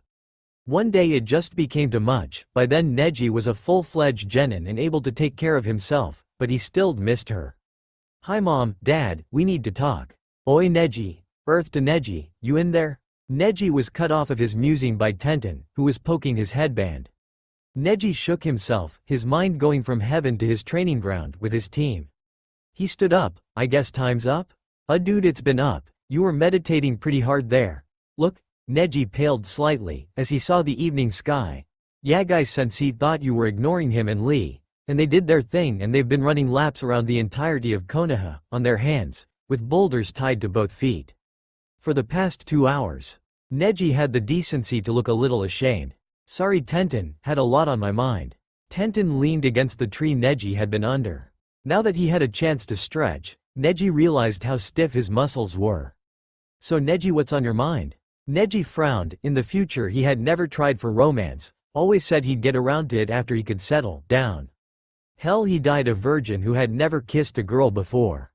He'd try things differently this time around. How about we discuss this over some hot food? I have a feeling that Lee and Guy-sensei are going to be at this a while, and I for one have no intent on being here when they finish. Tenten blushed, caught off guard by Neji's sudden boldness. He'd never shown so much as a passing interest in the brunette, and now he was asking her out to eat? Oh yeah, sure, I know this great burger joint just a few blocks away from here. Follow me. And she quickly rushed off, trying to get her beating heart and blushing face under control. Neji was actually having difficulty trying to keep up with her, so this is what women are like when they get flustered. Imagine if they could utilize this power in the field, they'd truly be a force of nature. Later that day, "Look Iruka, I know you're upset but..." "Upset Hokage-sama? I am beyond upset, my own students were helping to kill Naruto. I know you've done everything you can to try and make him safe, but he could tell a mob was forming to hunt him just by the attitude change in a small ramen bar. That's not something an 11-year-old should do. Hell, most seasoned Anbu can't do that. Iruka, that is enough." Hiruzen blasted the room with a small amount of ki which only marginally worked to try and get the furious teacher under control. "No Hokage-sama, it is not enough. You need to do more for him." "What more can I do, Iruka? I placed Naruto in your class because I thought you an exceptional judge of character. I gave him his own house in the quietest part of Konoha that would still allow him to get to the academy at a decent time. I have a whole Anbu squad on an assignment to routinely make sure the boy gets to that home at night. There's not a lot more I can do because the council will not allow me to." "What more would you have me do, Iruka?" Iruka glared at Hiruzen. "Really, Hokage-sama? Must I be the one to remind you that a ninja village, no matter how diplomatic, no matter how benevolent, is a dictatorship? That you are our sole leader? That no matter how high and mighty the pompous pricks on the council think they are, their only roles is to be your advisors? No, you do not, Iruka." Hiruzen sagged in his chair, looking his elderly age for once, "But the civilian council has only grown more ambitious, and I will admit I have been complacent while they gather their strength, and I fear if I try to take that strength away they will cause a mess." "Then you set an example, Hokage-sama." Of all the things Hiruzen was expecting to come out of Iruka's mouth, that was not one of them. "I am sorry, could you repeat that? You set an example, you're the Hokage, every choice made in this village is approved by you, whether it be a new building being made, an old one being torn down, or for instance who sits on the council. You're known as the professor, the man who trained under Tobimera Senju himself, and in turn trained the legendary Sannin. Who are they to tell you what to do, in your village? You are right, Iruka, I have let them order me around for too long, it's time they remember just who they're dealing with. The first thing I am going to do is get Naruto someplace safe, he shouldn't have to live in fear of a mob breaking down his door in the middle of the night." Iruka smiled as with every word, Hiruzen, confidence reflected in his eyes, showing why he was the Hokage.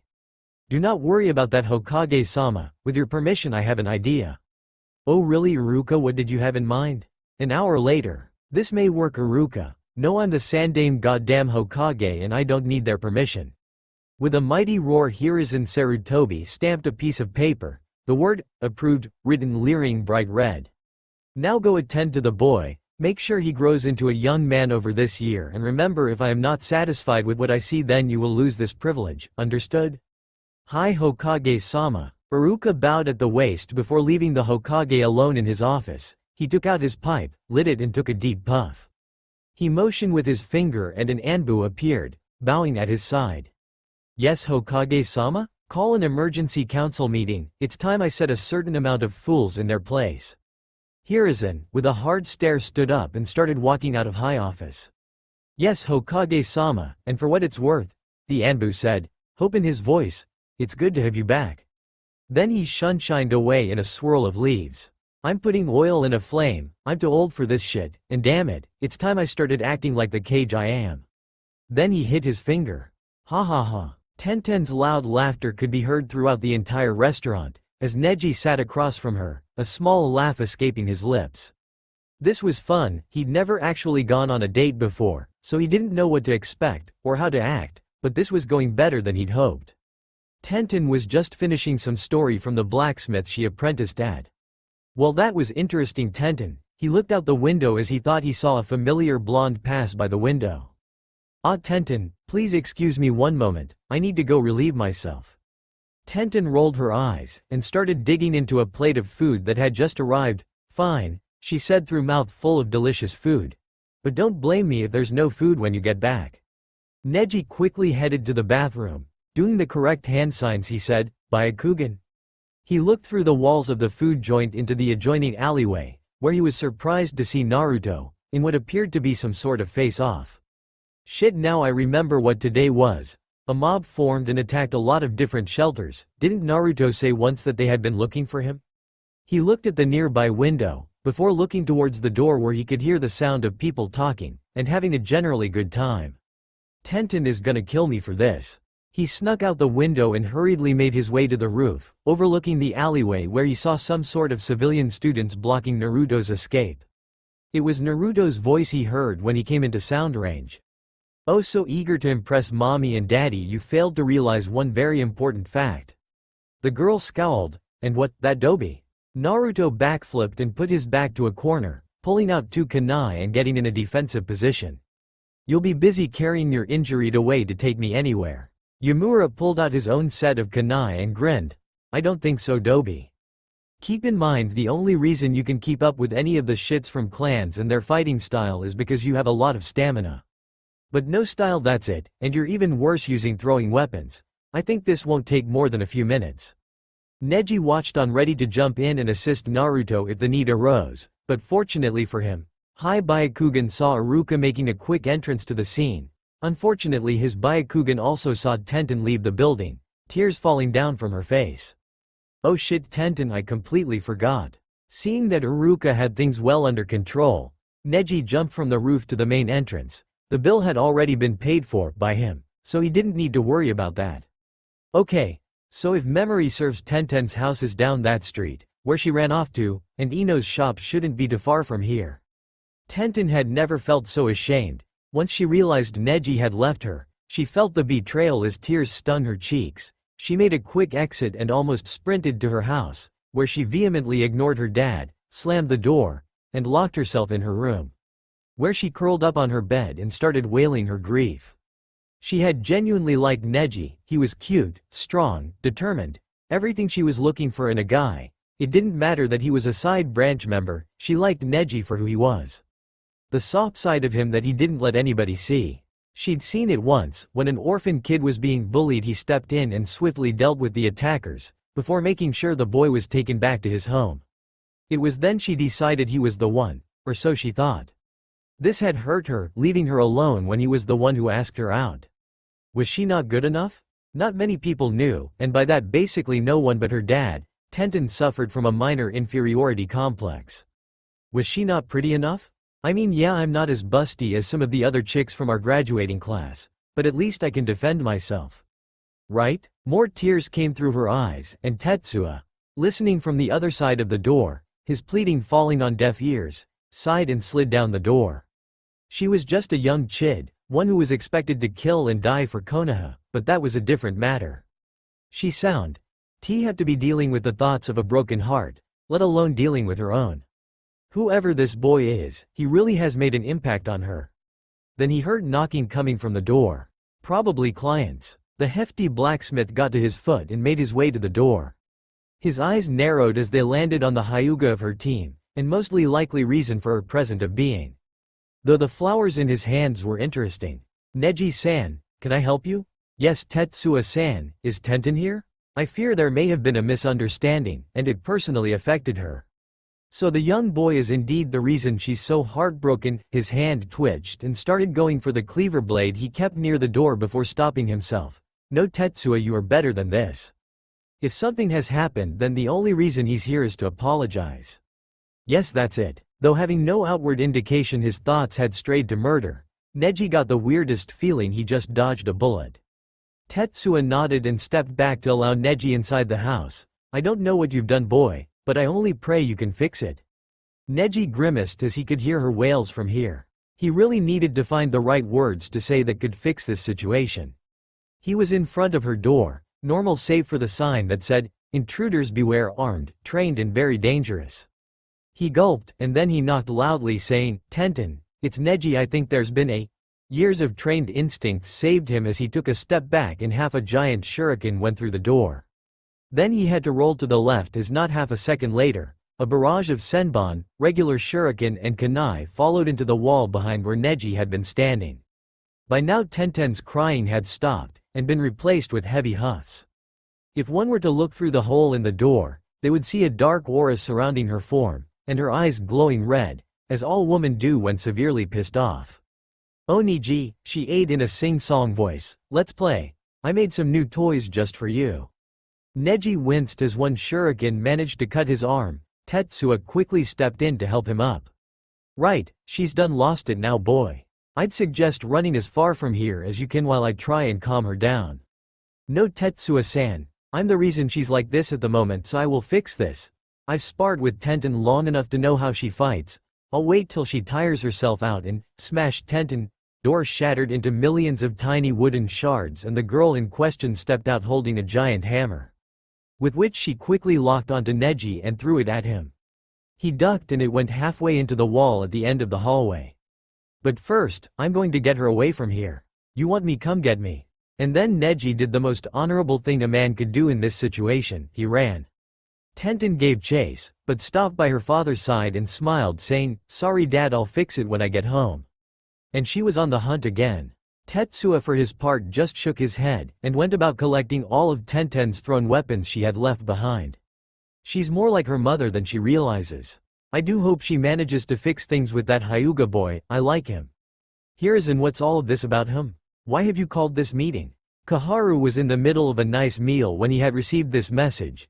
In fact, most of the civilian council seemed upset at the urgent meeting, when there didn't appear to be anything urgent to discuss about. The ninja council, however, seemed different. The veteran ninja were eyeing Hiruzen for some reason.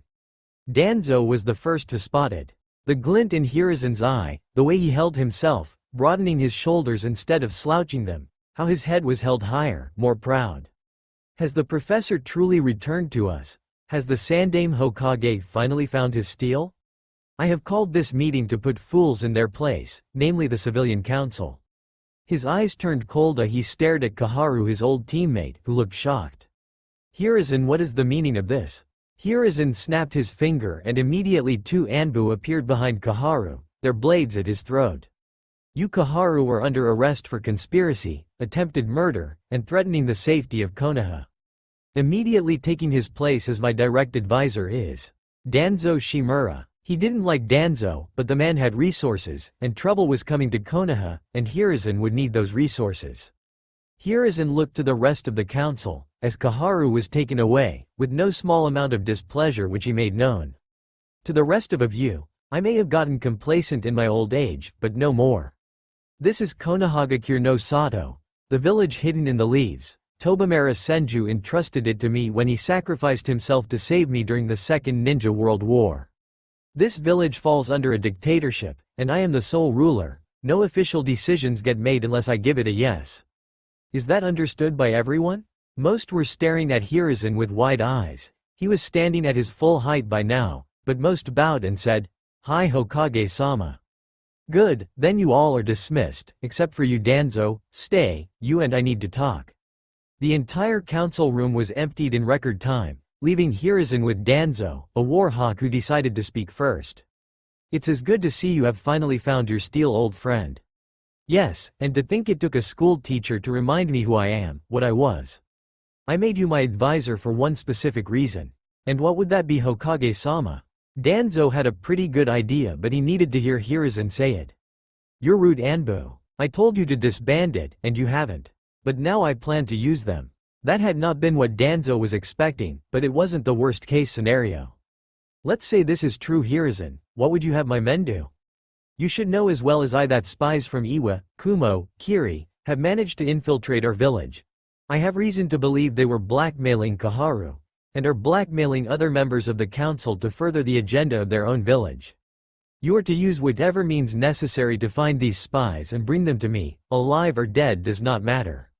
In return I will make your Root Ninja and Anbu Black Ops program." Danzo thought over it. He had always played by the shadow, in the dark, but this, acting out in the open. It would work for a while. "Fine Hiruzen, you have a deal. Would I remain the leader of Root?"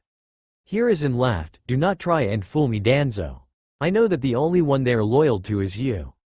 You will remain their leader and you will report to me every action your ninja take. I want a full dossier of your ninja, who is en route. By sundown, Danzo, do not fail me. We've been enemies for a long time. Even now I know you have some hidden agenda, as you know I have one. But right now we need to work together. We have always worked towards the same objective, Hiruzen, peace for Konoha. We just go about it with different ideologies. But you were right, the time for differences needs to be put aside. War is coming to Konoha and we need to work together, on that we are agreed. You will have your list. He held out his good hand to Hiruzen. Here's to a prosperous relationship, Hiruzen. Hiruzen took the offered hand and shook it. Then I will be on my way, Hokage-sama. Just as Danzo left, Shikaku entered, and Hiruzen did a few hand seals, and a seal array appeared on the floor beneath him and Shikaku. Did you get all of that?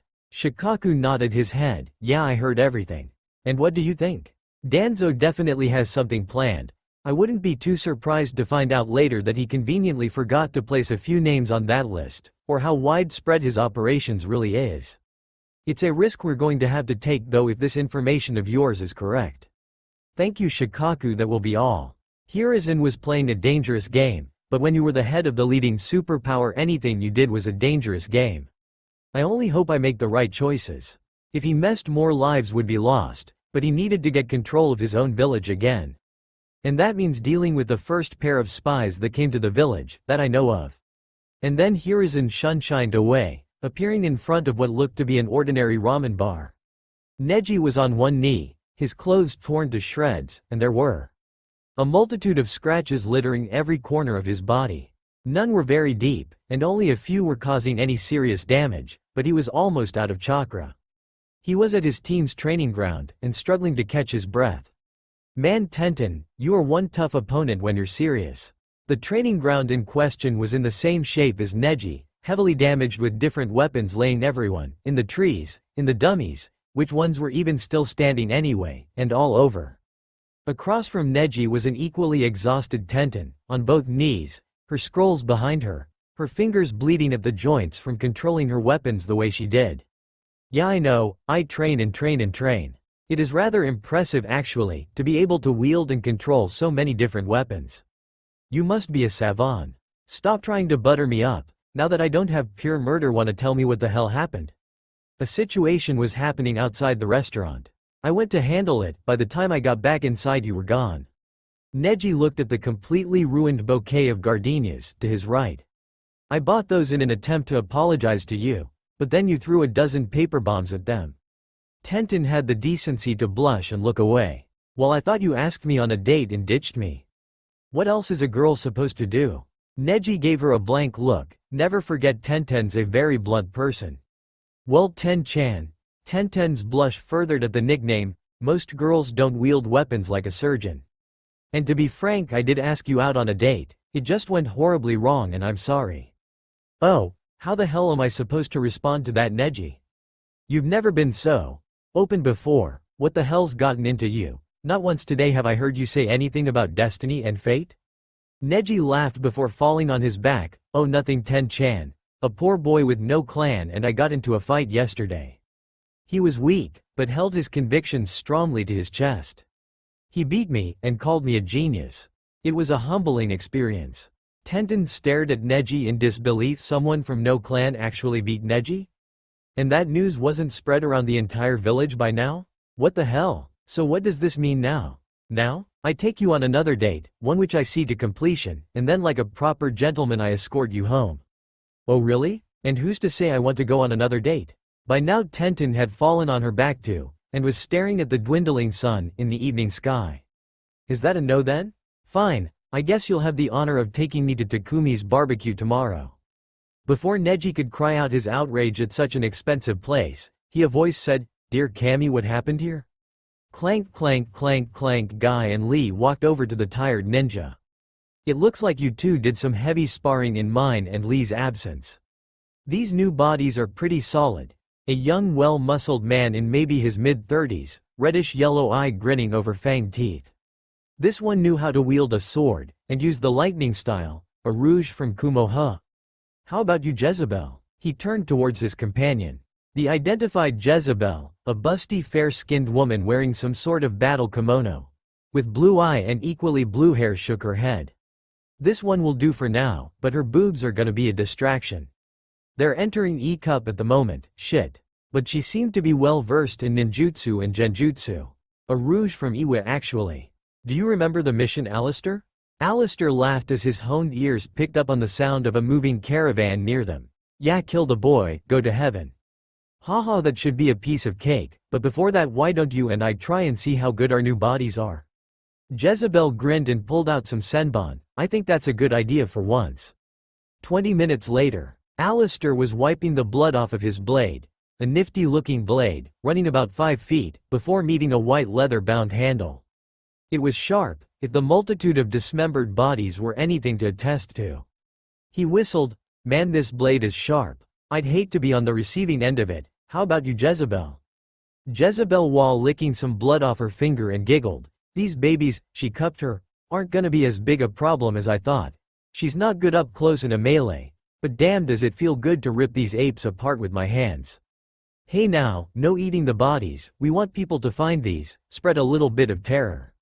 A small rustle from the caravan caught both of their attention. Alistair grinned and held on finger to his mouth.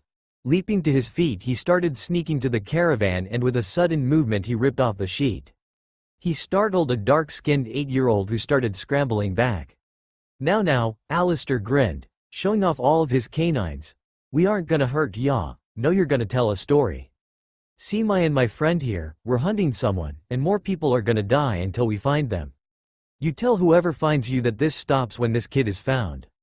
Alistair threw the boy a picture. On it was some kid, maybe a few years older than him, with blonde hair and blue eye. His most distinct feature were 3 whisker marks on the sides of his face. "Who?" He looked up and the scary man and woman were gone. Iruka walked to his house. It was getting late, but there was still things he had to get to prepare for the new school year. Man, the life of a teacher is a lot harder than one would imagine, but it's worth it. He was at the door when he smelled fish. Delicious cooking if his nose was correct, but the only person who should be at High House was Naruto, and it was Naruto. He quickly ran in, kunai at the ready. "Naruto." "What?" Naruto poked his head around the corner, a trail of smoke following him, and the sizzle and pop of a salmon after that. "You're cooking? Wait, you know how to cook?"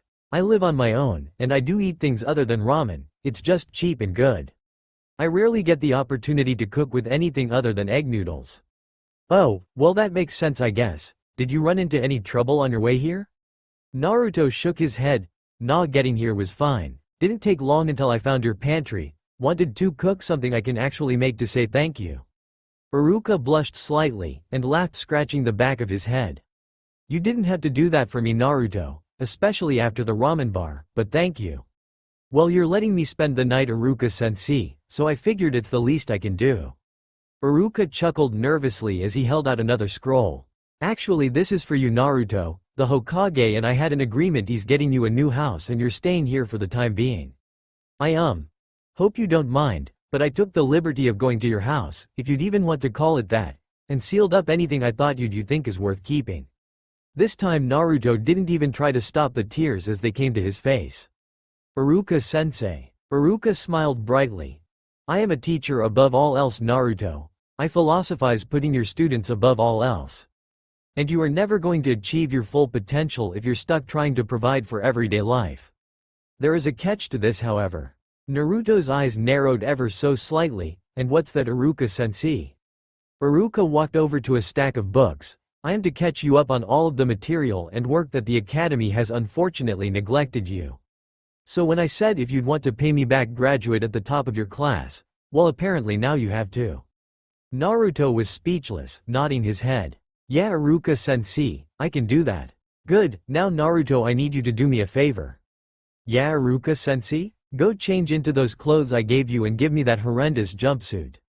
I plan to burn it to ash, and then burn the ashes." "But Iruka-sensei." "No buts, Naruto, remember what I said about taking things serious. Now's the time to tart. Bathrooms down the hall, 3rd door on the right. Now hurry up, I'll keep your salmon from burning up." He was grumbling as he walked down the hall, but Naruto grabbed the scroll and opened it up and pushed a little chakra into it. The scroll went poof and 5 sealing scrolls popped out, labeled "School Supplies," "Ninja Supplies," "Clothes," "Ninja Clothes," and 1 labeled "Surprise." In order of appearance. Wow, trust the teacher to keep things methodical. Works for me though. He grabbed the 1 marked ninja cloth and brought 3 sets of the same suit, which was a fish net shirt made out of an iron-like tactile, a gray shirt, with dark, pocketed cargo pants, and a black jacket, with the leaf emblem on the right sleeve and the whirlpool emblem on the left sleeve, with darkish gray combat boots. What also came out were a set of kunai and shuriken holsters which he kept strapped to his waist and legs. He reached down and grabbed the scroll marked surprise. Might as well see what this is while I'm at it. What he got was the biggest surprise of all, a shortened katana, just longer than a wakizashi. A navy blue blade met a pure white handle guard before extending to an equally blue handle. The guard was actually the whirlpool symbol, where the black was replaced with white. Wow, now I'm definitely gonna have to learn, maybe even impress B whenever I see him next.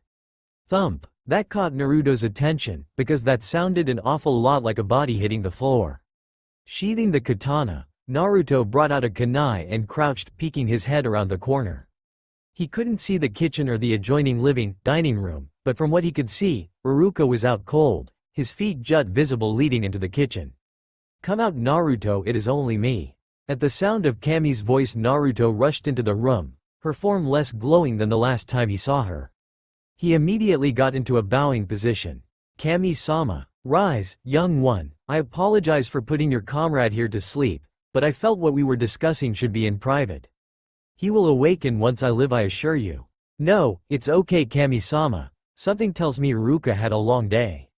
"You are enjoying your first day being back, I take it? It's all the same, yet so many different things are happening. Like I'm going to be staying with Iruka until the Hokage can get me my own private place. He even got me these cool new clothes." "Yes, I would believe so, they look nice on you by the way. I assume you already know about Neji? Yeah, you sent him back in time too, why did you do that?" "Not that I'm complaining, mind you, it's just I'm curious. He was never supposed to die protecting you and Hinata, that was supposed to be Hisashi. But I digress, I came here for more than to get your opinion, I came here with a warning."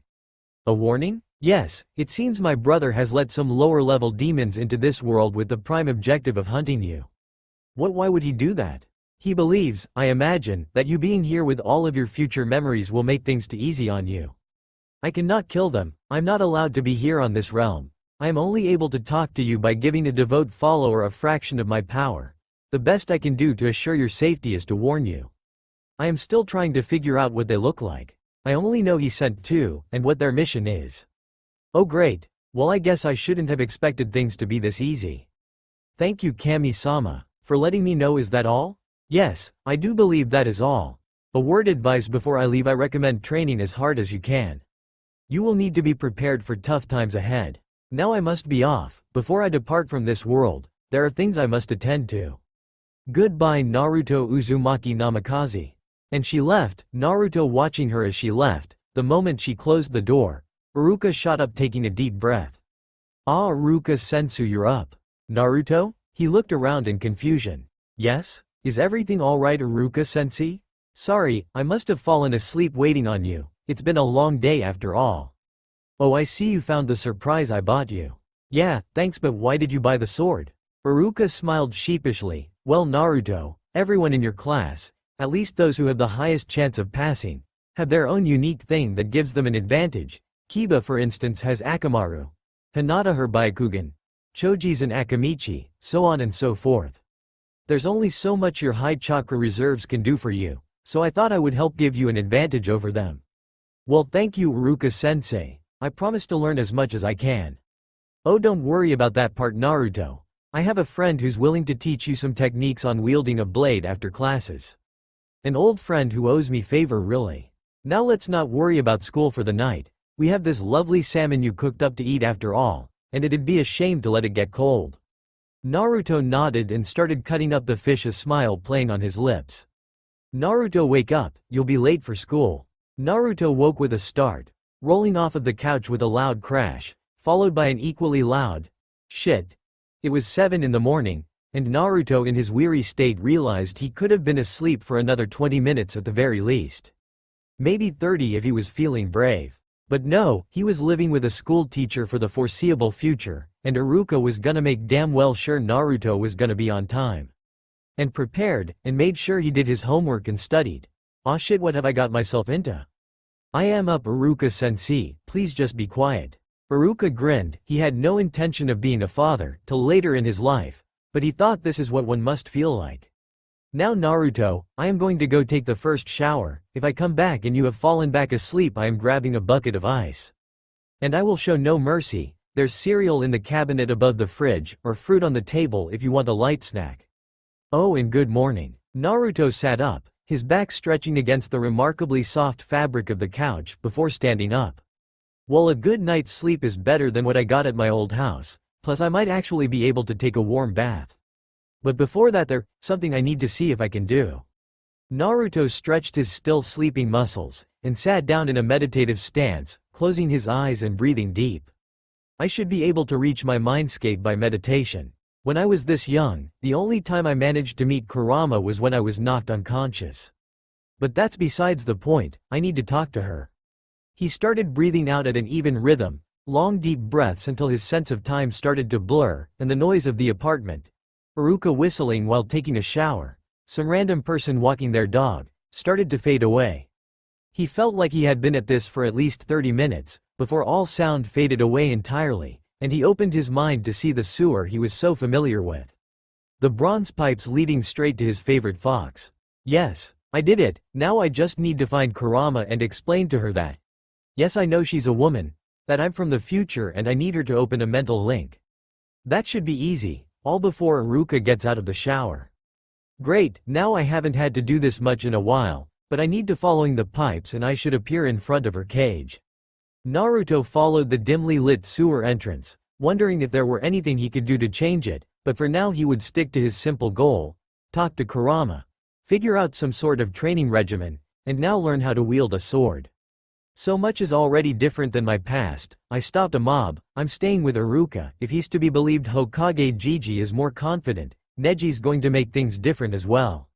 I need to plan, because my future is sure to be different than the one I will be facing, and my knowledge will only get me so far for so long. I have to admit this is exciting. Knowing things, yet not knowing what's going to happen. Is this what it feels like to be Shikamaru? It is good to see you, Kit. Naruto had been so lost in his own thoughts, that he didn't realize that his walking had led him to Kurama's chamber, and past her cage. He would have walked right into her paw had she not called out to him. Oh Kurama. We need to talk. About the mission Kami sent you on. Yes, I am already aware about it. I too was sent back in time. To help guide you, Kid. Guide you towards the best path to save as many people as possible.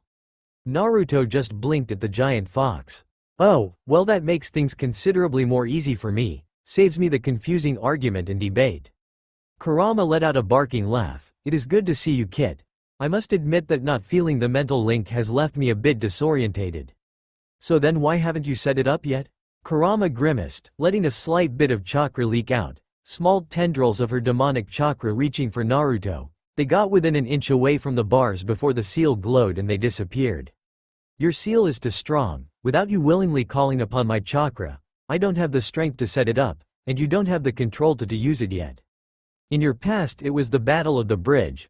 All that anger you felt against Haku was able to weaken the seal ever so slightly. It was then I was able to chip away at it.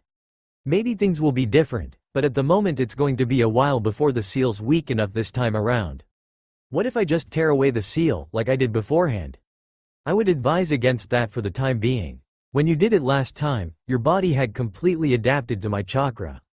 I can confidently say if you did tear away the seal now, my chakra would tear you apart. Literally, you're just not strong enough to take my chakra, even half of it, full brunt. Well damn, how do you think I should fix it then? Well, your swordplay I can't help you with. You'll need Yugo, the Anbu chick, to help you there, but I can help come up with a training regimen. The first thing you need to do, start chakra control exercises and get the shadow clone jutsu in your arsenal as soon as possible. Well, you're right about the shadow clone jutsu. The moment I get that, I can start really getting into chakra control, and maybe some elemental techniques. I might want to look into learning some more wind style ninjutsu. And maybe a little earth style? And am I still able to change my chakra to the other types, or will I have to wait for Hagoromo to give me that ability? So many questions and so little answers. Well, the chakra one can be solved with chakra paper, as well as I'd have Iruka visit the nearest ninja archive for scrolls on techniques, because the people don't see you as a hero yet, then they're probably going to be against you learning anything even close to ninja related. Quote, again, you're right, and, hey Naruto, are you awake? I told you I'd get a bucket if you fell asleep. The voice of Iruka rang throughout the small chamber area, echoing slightly, making Naruto jump and look around wildly. Is that what it's like for you? Kami, that was loud. After 17 years, you get used to it. I go see to your teacher. I don't think he was joking about that ice bucket. Naruto nodded his head and closed his eyes, concentrating again, letting the sounds of the sewer fade into the sounds of life inside and outside of Iruka's apartment. The sound of Iruka collecting ice from the freezer getting Naruto on his feet fast. Wait, I'm up Iruka-sensei. Sorry, didn't think I'd fall asleep sitting straight up. Iruka, who had been bent over, picking up said ice bucket, smiled, and put it down. Good to see you're up, Naruto. Go take a shower before we go to the academy. He reached over and grabbed a bowl. I'm making cereal, did you eat? Naruto grunted before grabbing his clothes, having changed into a pair of shorts and a plain tee before going to sleep. Nah, thought I'd grab an apple and have a big lunch. He pointed to the paper bag he had prepared the night before. Ah, okay, well hurry up, I'm always early to school, and I won't have you changing that because you decided an extra 30 minutes of sleep were worth it. A good ninja is always early. Yeah, and one of the strongest from my future was always 2 hours late. I'll never understand adults. Naruto quickly headed to the shower, and relished a quick 10-minute hot shower for once. Man, this might just be worth the lost sleep after all. He stepped out and dried off, looking at himself through a foggy mirror. He looked at his blade. Should I wear this? I mean, until I learn how to actually use it, it'll just be eye candy, maybe make me look cooler. It can't be much different from using kunai. Just really long, heavier kunai. He picked up the blade, slowly drawing it out of its sheath. A little too heavy to throw accurately, and definitely not in a reverse grip, and I'll need to keep in mind the length difference. But yeah, basic kunai swings should do me until I learn an actual style. Having decided that, Naruto clipped on the sword, looking at himself. Completely different from how he said to look already. He stepped out and into the living room where Iruka could only stare. He was only 11, but his serious eyes, and the way he carried himself. Dear Kami, he looks like a veteran. What the hell? He coughed into his fist and placed his bowl down. Well, Naruto, you look nice, like an actual ninja. Shall we get going? Naruto nodded and opened the door, feeling for the first time, ready to take on the future. In a small building in a disclosed area. They had become such an integral part of his life, cared so deeply for him. Hiruzen had not bothered with them. But now, he had to make sure. The old man he was not too worried with, he was sincere. He had left that life behind him. All he cared about was his business and his daughter. But his daughter, on the other hand, he didn't know about. She had been young when her father came to the Leaf, but how much did she know? How much had he told her about his previous life? Surely his village had turned their backs on him after discovering his betrayal, maybe?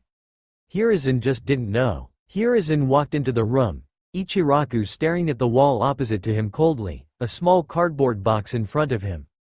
Hiruzen had no idea what was in it, but Ichiraku had insisted on bringing it with him.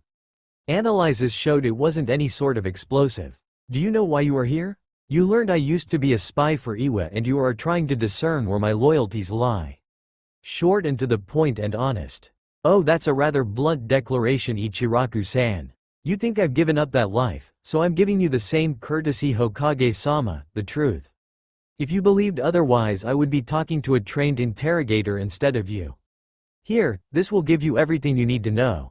He pushed the box towards Hiruzen, who gingerly opened the lid. Inside was a bunch of portfolios and photos of different politics Hiruzen knew to be in the daimyo's inner circle, and some were high-ranking people on the civilian council.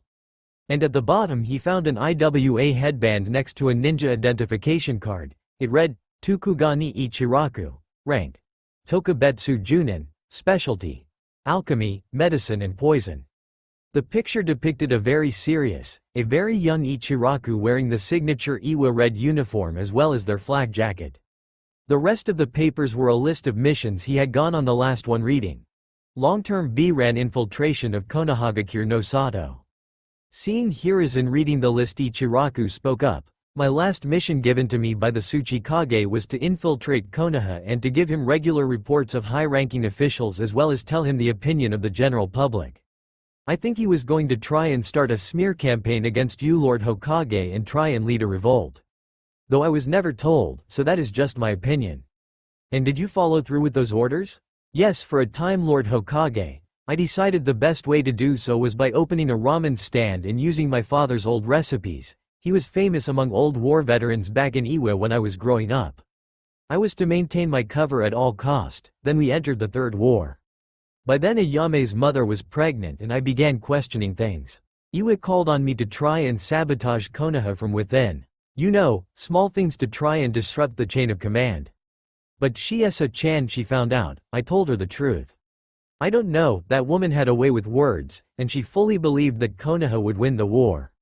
So I ignored my orders. A bridge was blown up thanks to my efforts and the tides of battle began to change. Hiruzen sat back and waited patiently, listening to the old man's story. Ichiraku reached into box and grabbed his old headband, looking at it. After Ayame's mother died during birth, I knew if it ever became public that I was a spy for Iwa, Ayame would be treated like an outcast. The last message I sent to the Tsuchikage was an injured messenger carrying my resignation. The most contact I've had with Iwa since then has been retired veterans who come to visit Konoha. That was my story. Now I'm just Tuchi Ichiraku, owner of Ichiraku's Ramen, father to a wonderful daughter who has no idea the life I used to lead. That is the truth, Lord Hokage. Hiruzen didn't say anything. He stood up, stretched slightly, and walked out, Ichiraku going back to giving the wall a cold stare. Hiruzen walked into an adjoining room, where a two-sided window gave him a perfect view of the room and its occupant. Ibiki was there, looking over several monitors. Well, Ibiki, was he being truthful?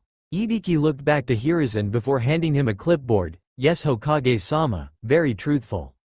Had a look at the box while you were away. Some of the mission details are over 30 years old.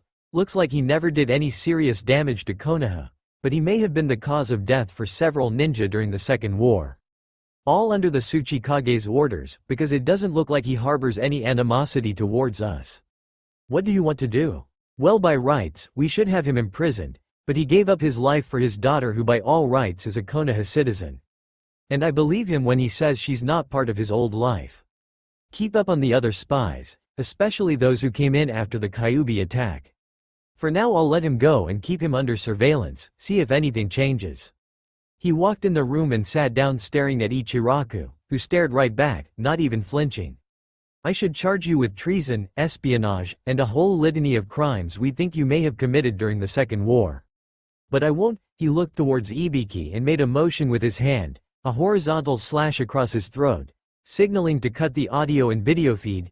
You have had a profound impact on Naruto's life, been a positive influence on him when he needed it. For now I am going to allow you to go home, continue your business. You'll be under surveillance, of course, and if anything changes that makes us suspect you're trying to contact you, we will arrest you.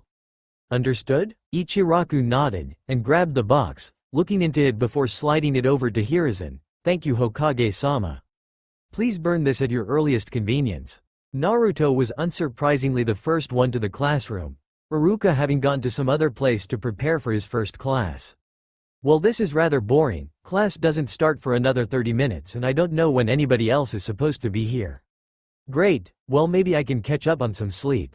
Naruto went over to his desk, taking his blade off of his back, as sitting down the way it was positioned is rather awkward. He laid his head down and closed his eye, breathing deeply. The sounds of teachers and other students ambling their way throughout the halls fading. He remembered this feeling, time slowing down, his heartbeat, his rushing blood, his thoughts going 1,000 miles an hour just seemed to stop. Meditation, the coming to a complete balance inside yourself, concentration, focus and patience. This is what Jiraiya had taught him, what the toads had taught him to gather nature chakra. He hadn't had the chance to meditate since coming back, which really wasn't all that bad. But this feeling? With the war going on, he had forgotten what it felt like.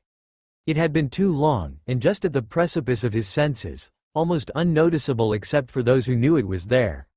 Nature chakra, Naruto could feel it surrounding the academy. He dare not attempt to take any in, with his piss-poor control, he'd turn to stone in seconds. No, he was nowhere near strong enough to enter sage mode. Man, I was weak this time around. I mean, how many fights was I in that I relied on Kurama's chakra to win? Without realizing it, Naruto's body followed through with what long years of memories remembered. Sitting cross-legged, his on his knees and his held high, slightly pointing down. This was the scene one Hinata Hyuga walked in one. She was so used to being the first one to class, she almost gave a startled yelp, only stopping herself by bringing her hands to her mouth. Naruto. He looked so much more mature, so much more peaceful, so much more handsome. Hinata's blush came on full force as her fingers started poking each other. Should I sit next to him? What? No, I can't do that. What if I disturb him? I'm going to sit over there. Hinata ended up sitting in the row besides the one Naruto was in, at the back of class. Though her entrance was less quiet than she had hoped, Naruto just didn't let her know. So that must be Hinata, quiet and shy like always. Though I guess I was too blind to see how far she pushed herself out of her comfort zone to try and improve. It was then Hinata noticed the blade laying wrapped across his lap, which in her eyes only made him look cooler. It was then her ears picked up the sound of two arguing ladies, making their way to the door fast. Naruto also noticed his eyes snapped open, examining the room, and when his eyes laid on Hinata's form she had her head buried deep in her hands, though he could still feel the blush radiating off of her. So it was that a certain pink-haired banshee and blonde-haired wonder clashed at the doorway at the exact same time, both proclaiming eternal love for a certain duck-haired boy. Oh, now I remember why all the other reasons why I hated school. The Uchiha fan club, who have a particular hate boner for me because Sasuke's hate boner for me means he gives me more attention than them. Behind the two girls was the loud boasting form of Kiba talking to the ever-passive Shino, as well as Choji, Shikamaru, and the rest of the civilian portion of the class. Most of them took their seats, but it was Sasuke who noticed Naruto first. What's with the new clothes, Dobi?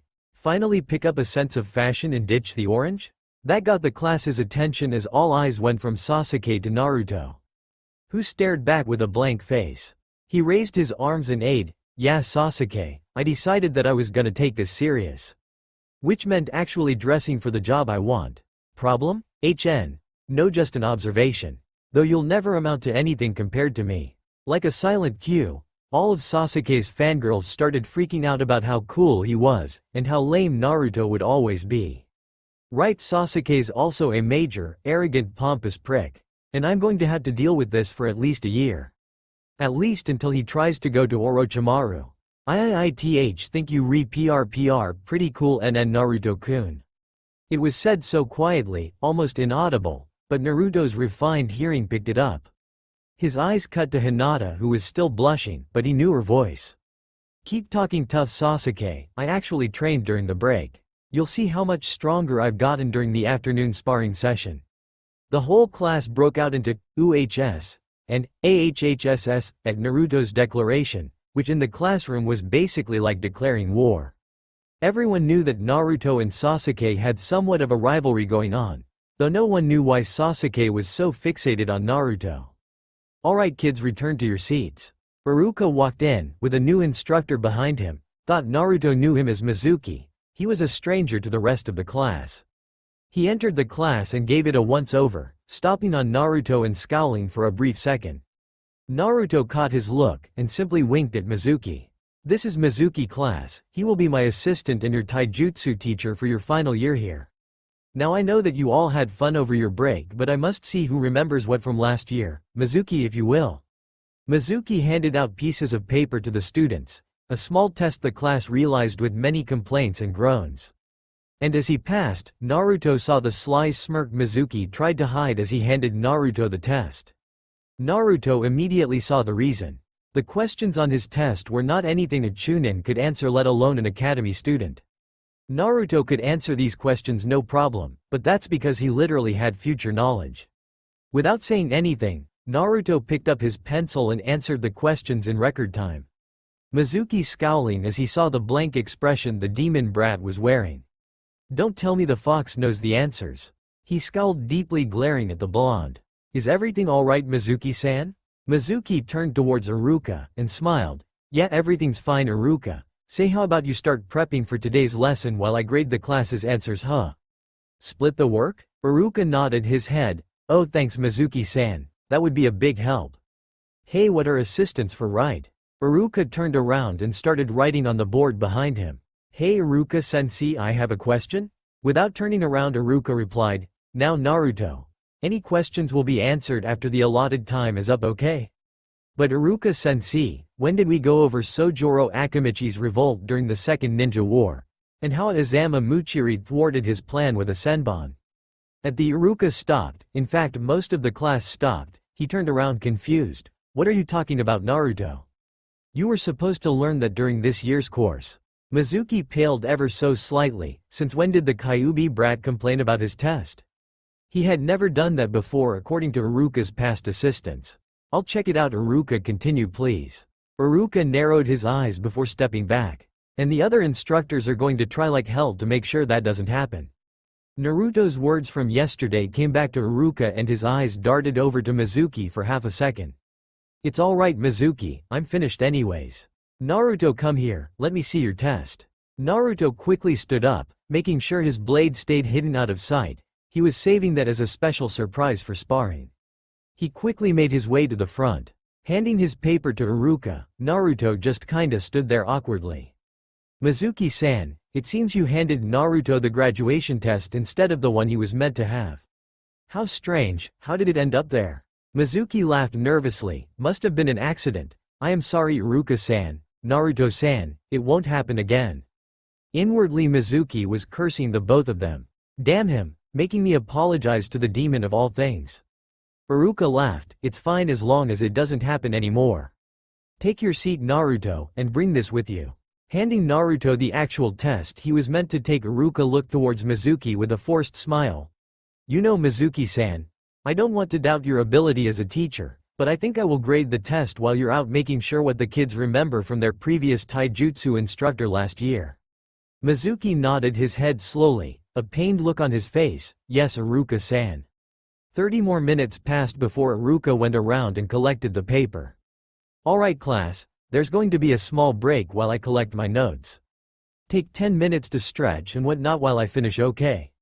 Naruto looked over to Hinata and said, Psst Hinata? Hinata meeped before looking over to the blonde of her dreams. He's actually talking to me. What do I do? Okay Hinata, calm yourself. You can do this, don't sound stupid. Why yes Naruto-kun? Damn my stutter. I'm going to take a quick nap. Do you think you could wake me up when Iruka starts class again? Oh, of course Naruto-kun. You can count on me. Naruto smiled brightly, which sent Hinata's blush over the edge. Thanks Hinata, you're a good friend. He then laid his head down, and to the rest of the world, within seconds was asleep. Hinata's fingers started waging war against each other. He called me his friend, yes. Naruto was going deep within himself, towards his mind. He needed to talk to Kurama. He needed advice. He needed to get away from this world and go within. Much like earlier, the sounds of talking students started to fade. Time seemed to distort and bend, and Naruto found himself in a place between the two. He opened his eyes and found he wasn't in the sewer of his mind, nor was he in the academy classroom. He found himself staring at a desolate plain, and in front of him it looked like 3 wars had been waged at once. All around him lay thousands of dead bodies. What? This is my own personal world. The place people go when they call upon my power, and sell their souls to gain my aid. Naruto spun around to come face to face with the Shinigami, in his true form, the purple Oni with the white robes and horns. Shinigami-sama, to what do I owe the pleasure? I assume my sister has already found a way to warn you of the 2 demons I sent here? Yes she did. Why did you do that? At first I thought to give you a challenge, but that is not the real reason. Let me explain. Time is a series of cause and effects. With you back and changing things, there will be new causes and therefore new effects. Still with me? Surprisingly Naruto nodded. He may not be the smartest person, but he certainly wasn't as stupid as most people thought he was. Time itself is a fickle mistress. To put it another way, imagine time is like a river. It flows in one direction. What you are trying to do is divert that river, change its course, and time won't allow that. It will try as hard as it can to maintain its course. So what you're saying is if I'm not strong enough, then the same things are going to happen again despite how hard I try. You catch on fast, boy, good. Yes, for instance, say you wanted to save Asuma Sarutobi who was killed while you were away. He fought the undead duo Kakuzu and Hidan. So you take away Kakuzu and Hidan and he dies fighting some bandits trying to save his students. He still dies. What I'm trying to say is that if you aren't strong enough to beat these demons when they find you, Then you will be nowhere near strong enough to change the course of time. Naruto looked at the ground deep in thought. If that's the case, then why bother if I can't save everyone? I need to be watching all of them at once. That's the point, boy. You're trying to be a guardian to a people who A. don't want your protection, or B. don't think they need it. You won't be able to save everybody, because in war there are always casualties. There will always be death, me. Then might I ask a favor, Shinigami-sama? What would you ask of me, boy? When I was conquered Kurama's chakra, and pulled him out of his hate, my mother helped me. She showed me the Uzumaki Gak Genkei. Pure chakra manipulation. I want you to unlock it within me. Oh, you realized it was not chains but chakra manipulation? Fine, he snapped his fingers. Done, boy. Now I must be going things to do. Wait, how do I use it? I will let you figure that one out, boy. But here's a hint, your Rasengan. Though I will tell you, that it is not just chakra manipulation, it is more like iron manipulation. Have fun. Before Naruto could is what he meant, he felt a tug at the back of his mind, and then his eyes opened, the sounds of the classroom came back to him. Hinata was sitting right beside him, shaking his shoulders lightly. Wake up, Naruto-kun. Iruka is starting class again. Naruto looked forward as Iruka entered the classroom. Then he stared back at Hinata and smiled. Thanks again, Hinata. I owe you. To make things even more interesting, Hinata had actually made the decision to remain seated for the duration of the class, silently taking notes and taking sneak peeks at Naruto whenever she was sure he was too busy taking notes, which was a big surprise since when did he take notes? Naruto, for his part, having been quiet, a bit more mature this time around, decided to wait patiently for this portion of class to end. From 8 to 10 was Iruka's portion, where the class learned all manner of history, math, science, important figures throughout history and current village leaders. From 10 to 10:30 was a lunch break, and then from 10:30 to 11:30 was ninja hour, where they would go over the basics of chakra control, taijutsu and low-level ninjutsu. And then from 11:30 to 12 was sparring. Plain, boring and uneventfully dull were the words Naruto would use to describe school life. That's what it had been when he went, and he honestly didn't know why he expected the second time through to be any different. This was so boring. Then the clock struck 10 and Naruto's head perked up slightly. Iruka was just finishing up a lecture about notable coups that had taken place throughout the history of the Leaf. Yeah, and none here know that the Leaf's biggest coup was stopped by its worst villain. Alright class, go ahead and eat your lunch and be at the training grounds before lunch ends, got that? He gave a pointed stare at Kiba and Naruto. See you in 30 minutes, Mizuki. If you would follow me, I need to have a word in private with you. The two adults left, and the class began to filter out to their preferred eating spots. Naruto, for his part, always ate in the classroom, which was mostly deserted within a few minutes. This time though he would do things differently. As she was getting up, Naruto looked towards Hinata. Hey Hinata, would you like to eat lunch with me? To Hinata the whole world seemed to stop and just disappear.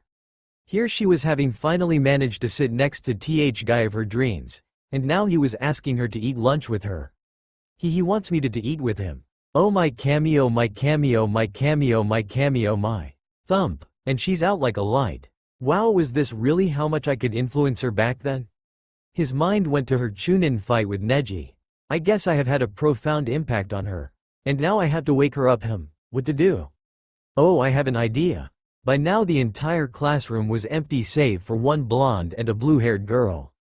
Naruto went forward a couple of rows and said in a voice several pitches different than his own, "Did you hear?"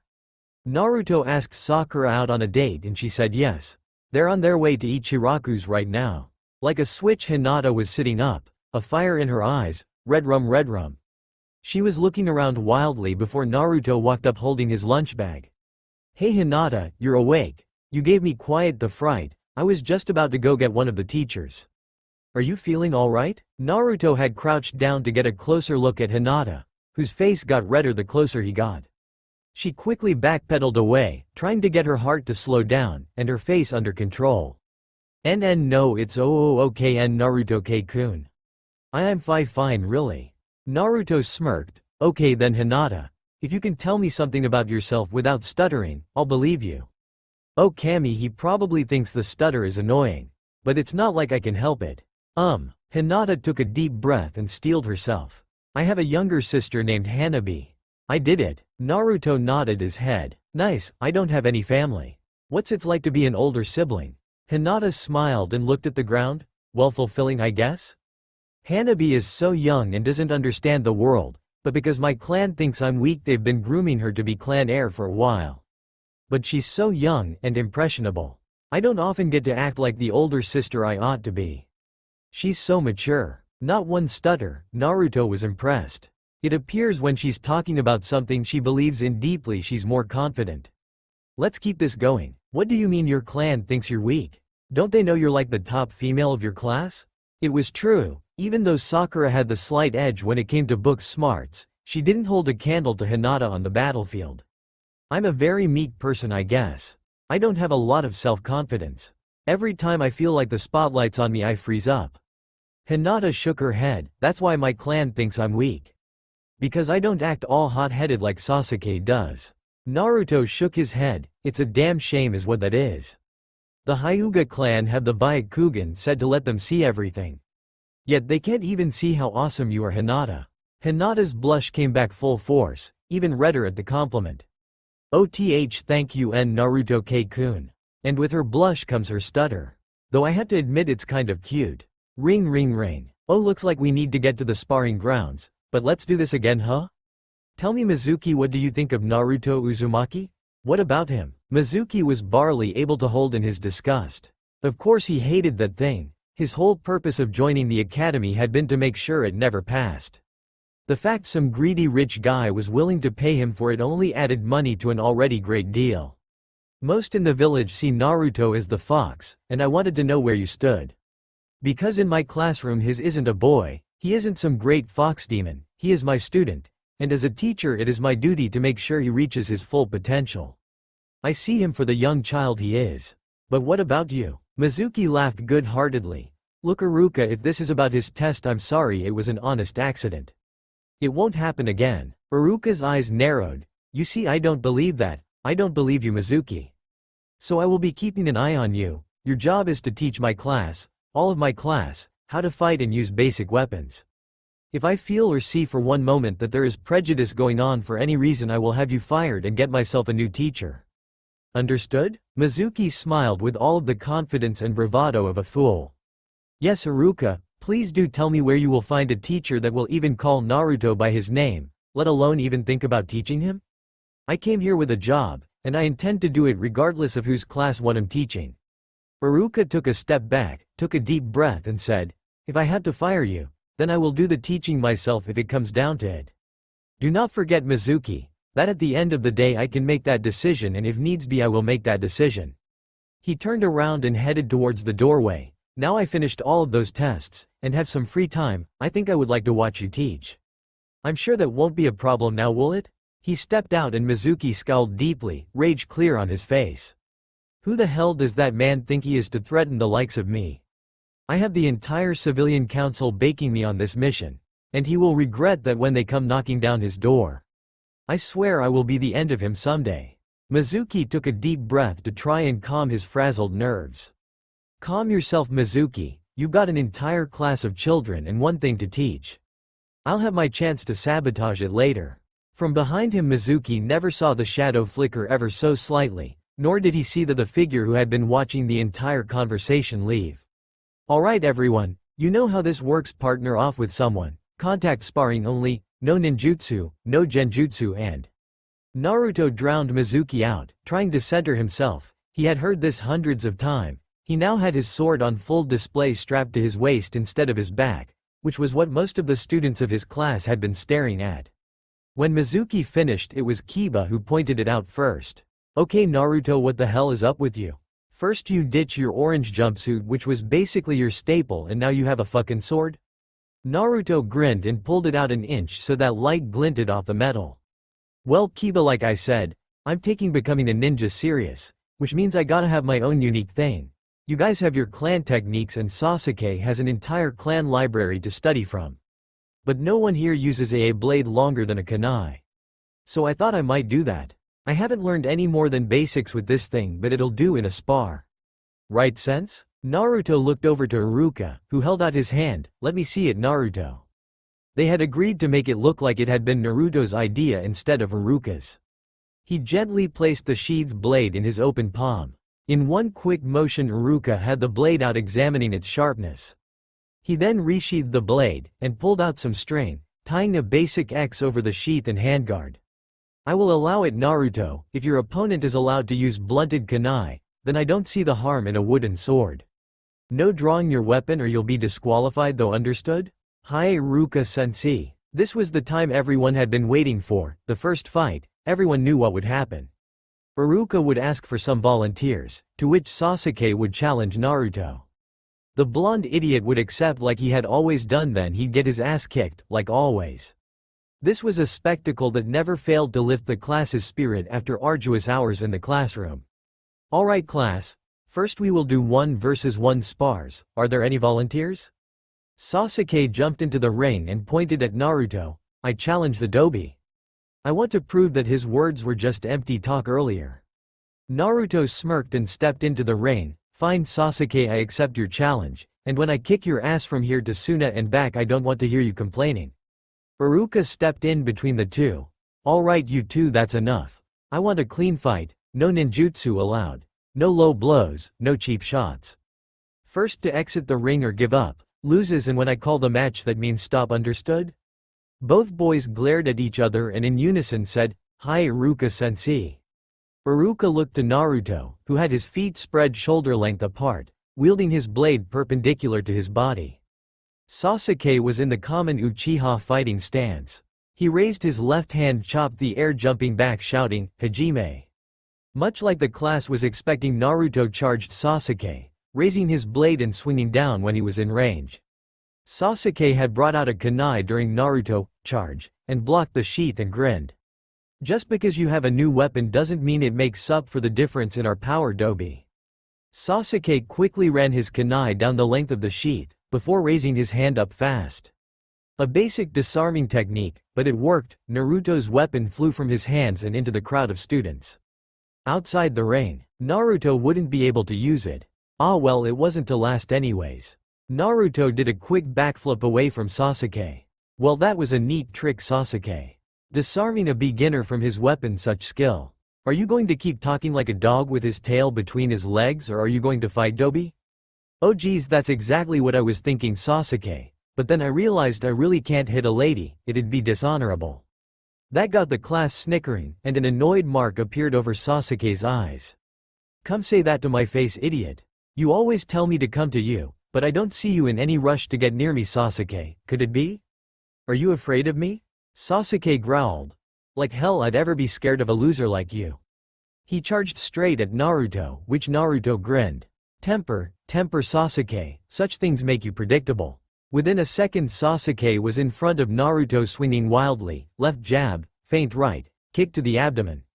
It was then Naruto realized something. Whenever he had fought Sasuke in the academy he could never read him, which made fighting him impossible. But now that he had the mind of a mature 17-year-old ninja that had literally fought gods, Sasuke was almost as slow as a turtle.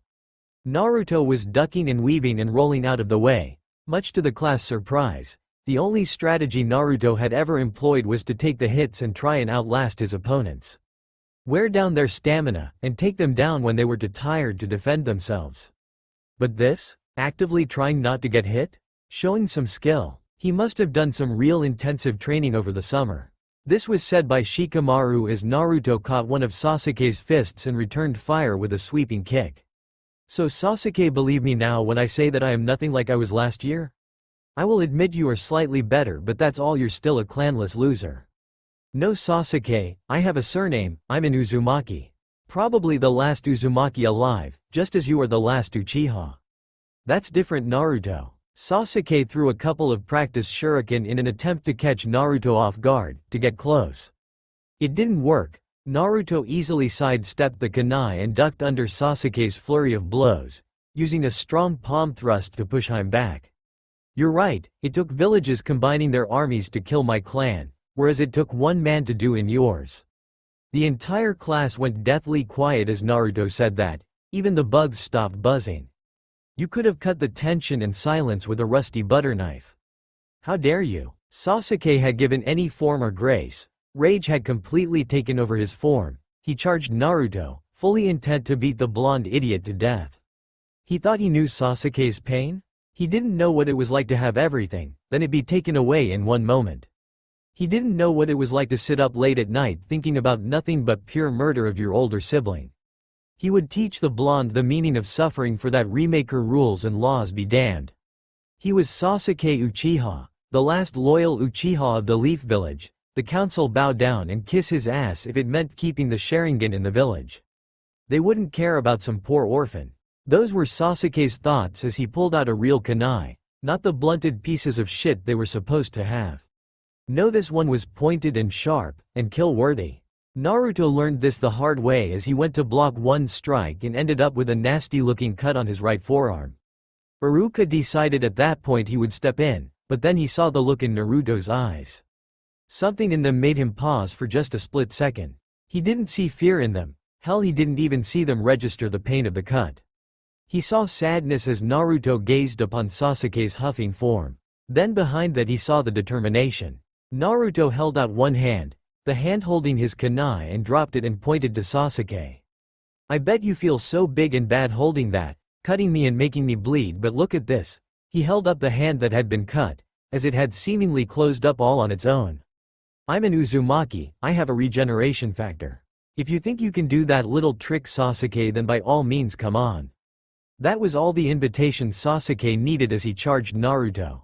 What he was not expecting was for Naruto to take a quick step forward and throw him over his shoulder. Nor did Sasuke see Naruto pull out the kunai he had hidden up his sleeve, but boy did he see it pointed at his throat. I think that's my win, right, Iruka-sensei? The whole class was dumbfounded. Not only had Naruto positioned himself at the edge of the ring, and therefore disqualified Sasuke by flipping him outside of the ring, he had made a conclusive victory with his kunai. Nothing like that had happened before. Nothing like that had come close to happening when Naruto and Sasuke sparred in the past. Iruka quickly stepped in between the two boys. Okay, that's the match. Winner Naruto Uzumaki. Naruto started walking away, towards the other end of the ring where he saw Hinata had picked up his sword. He smiled at her, not seeing Sasuke get up, nor did he see the rage in Sasuke's eye. And he certainly didn't see Sasuke making hand signs. But he felt the heat as Sasuke said, "Fire style, great fireball jutsu." As a giant ball of fire went flying towards Naruto. He turned around and his first thought had been to dodge, but he had students behind him, and they wouldn't be able to get out of the way in time. Shit, had been his only thought as he brought his arms to form an X over his chest, in a last-ditch effort willing his chakra to protect him. The last thing he remembered was seeing a blue form take shape in front of him. Before it and the fireball clashed and it sent Naruto rocketing backwards into a tree, and then darkness consumed him. Naruto's was in the familiar environment of his mind. The last thing he remembered seeing, a great big ball of fire headed straight towards his face. That was uncomfortably similar to Kageyuya. He looked around in the maze that made up his mind. Why do I always end up here though? Why can't my mind have the decency to drop me off in front of the fox? He sighed and looked at his reflection in the water. Well, I'm gonna be here for a while, might as well see what she's up to. He started the long trek through his mind, walking through deep, dark, wet halls. Man, I really need to find a way to fix it's so depressing. I mean, I know my childhood was shit, but damn. You'd think that it would fix itself over time. It wasn't long before he found the central chamber, the fox resting on her front paws. Oi, Kurama. The giant fox opened eye, staring down at the small human. Oh, hello, kid. What brings you here? Fought Sasuke, beat him for once. He threw a tantrum and launched a fireball at me, and I think it knocked me into something hard. Woke up here. Have you really been asleep this entire time? What else am I to do while I'm locked behind this damned cage? Speaking of that, is there any way I can change that? I mean, don't get me wrong. I absolutely love the sewer look my mind came up with.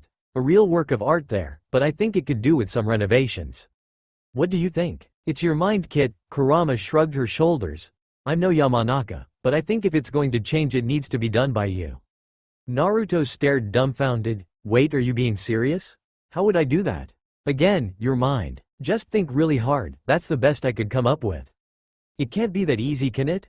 He stared at the murky ground hard, concentrating as hard as he could. Try to mentally imagine the scene around him changing. To Kurama's amazement, the sewer was chasing, shifting, colors brightening and darkening.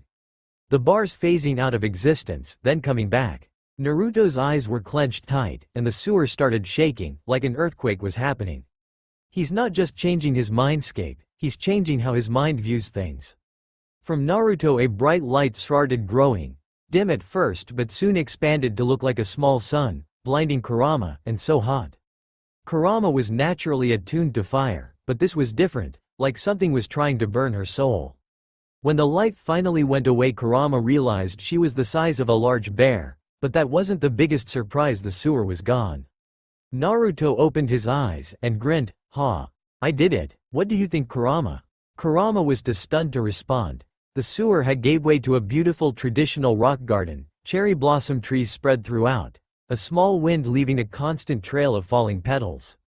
The seal that held back Kurama's power was found at the center, the Shikafujin found on a small stone monument. Kurama herself was the size of a large bear, still towering over Naruto, but nowhere near her normal Goliath height. Naruto managed this on his own? This is more beautiful than anything else I have ever seen. Well, Kurama, I remember seeing one of these my visit to the land of the samurai. Thought it was awesome and always wanted one of my own. What do y'all think? I think it's beautiful, Naruto. Where did you even think to come up with this? Again, the land of iron. On the way to the cage summit, we stopped by a small town. I saw this rock garden outside of some sushi bar. I thought it was so beautiful. Naruto walked over to the monument. This was a shrine dedicated to the owner's late husband. It reminded me of the one I built for Jiraiya, kind of stuck. It's one of my favorite places I've visited outside of Konoha. Well, kid, I must tell you how impressive it is and all, but did you really have to change my size as well? I like being a giant fox, not an abnormally big one. Naruto shrugged his shoulders. I mean, does it really matter? I'm the only person who sees you. No point in looking scary if there's no one to scare. Kurama gave Naruto a blank look before her eyes had fires in them. But it wasn't your choice to make you idiot. Naruto grinned and stared back at Kurama. My mind, my rules, Kurama. And besides that, am I wrong? Of course not, kid, but I like being super big. Looking down on you. Hey, you still can do that. This is different. How can this be any different than the time you changed your own size and said, and I quote, "This isn't so bad"? Because I willingly made that decision and had the power to control when I returned to normal size. Okay, maybe, but no buts, Naruto. Now change me back. Naruto turned around, his head held high. No. What? What do you mean no? I mean no, I like the thought that one day I'll be big enough to look you in the eye. So I'm not changing you back, and that's that. And why must you be so stubborn? Because I can be. Now do you know how long I'll be stuck here? How the hell should I know? Just because I fix what's broken doesn't mean I know how long it'll take to fix. Well, what the hell am I supposed to do in here in the meantime? This cannot stand, Hokage-sama. Naruto is in the hospital with borderline second-degree burns. It's a miracle that just didn't straight up kill him. What's to be done with Sasuke? For the second time in just as many days, Iruka was in the Hokage's office, furious. One of his students had basically tried to murder another one. We have laws for a reason, why aren't they being enforced? For the trillionth time that week, Hiruzen sighed. He stood up and walked over to the window, lighting his pipe. I am the third Hokage, my actions affect the numerous lives inside these walls. Do you want the honest answer, Iruka? The civilian council won't lay a hand on their precious Uchiha. But he's a student at the academy, a ninja in training. He falls under your authority, not theirs. You are right, but if I make a move against him, it will incite rage into the council, not from the major clans but the smaller ones. That is not something I have the ability to face just yet. I am playing a dangerous game of politics against the council and don't have the support just yet to put my plans in motion. Council be damned, Hokage-sama. He's my student and he hurt another one. There will be discipline in my classroom. I understand your outrage, Iruka, but please try and calm down. I will talk to the young Uchiha, see if there is any remorse for his actions. If I find none, then he is yours to do with, you please, okay? Iruka bowed. Yes, Hokage-sama. There is one other matter I would like to bring to your attention. Speak. I have reason to believe Mizuki plans to try and sabotage Naruto at every given opportunity. Oh, that is interesting. Didn't you personally brief every candidate? I didn't think anyone of such mindset would get past you. I am ashamed to admit it, Hokage-sama, but he tricked me, I think. Do you have any substantial proof? Well, no, but Hiruzen stopped Iruka by turning around and looking him in the eye. Look, Iruka-san, I trust your judgment. If you think Mizuki views Naruto as the fox, then by all means keep an eye on him. But until you bring hard evidence, there is nothing I can do, and I hardly doubt that the school board will do anything about it. A hard look entered Iruka's eyes. Yes, Hokage-sama. Just then Hiruzen's secretary knocked on the door. Hokage-sama, Councilman Shimura is here to see you. He said you'd be expecting him? Hiruzen nodded. Well, Iruka continued to keep an eye on Naruto and the school. If you find any solid proof of sabotage or bias, come to me, understood? Iruka bowed deep. Yes, Hokage-sama. And he left just as Danzo entered the office, and Anbu trailing behind him. Though the strangest thing to Iruka was her mask. Since when did Leaf Anbu wear blank masks? Hello, Hiruzen. Danzo, how good of you to make an unscheduled appointment. To what do I owe the pleasure of you and your friend's company? Danzo nodded over to the Anbu, who immediately kneeled. This is one of my route captains, Sora Shirato. As a sign of goodwill, I put her in your hands, to be part of the Hokage's guard. I honestly believe that this truce of ours is doomed to fail, Hiruzen. We view things too differently, but this gesture of faith should keep the peace for a while. As well as this, Danzo placed a sealed document on Hiruzen's table, labeled Protocol Anathema in bright red. Opening the folder, Hiruzen was surprised to see a list of names, followed by rank and all who were on active missions and where those missions were. A full data book on some of Danzo's operations. He wasn't foolish enough to believe Danzo would honestly hand him that much ammunition. I must say, Danzo, I wasn't expecting to see this much information on you operations. Though I am pleasantly surprised by it. You thought I would back down on my end of the agreement? Hiruzen shook his head, and pulled out a flask of sake and 2 saucers.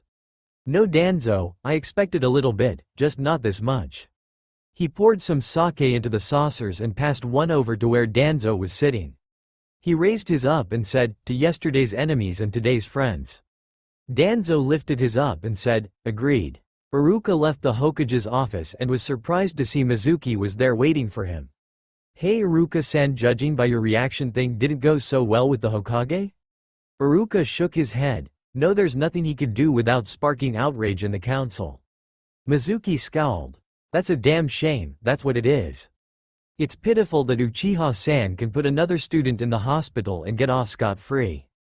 I guarantee you if it had been anyone else other than Naruto-san, things would be different. Iruka was honestly surprised to hear Mizuki say that. Had he been wrong after all?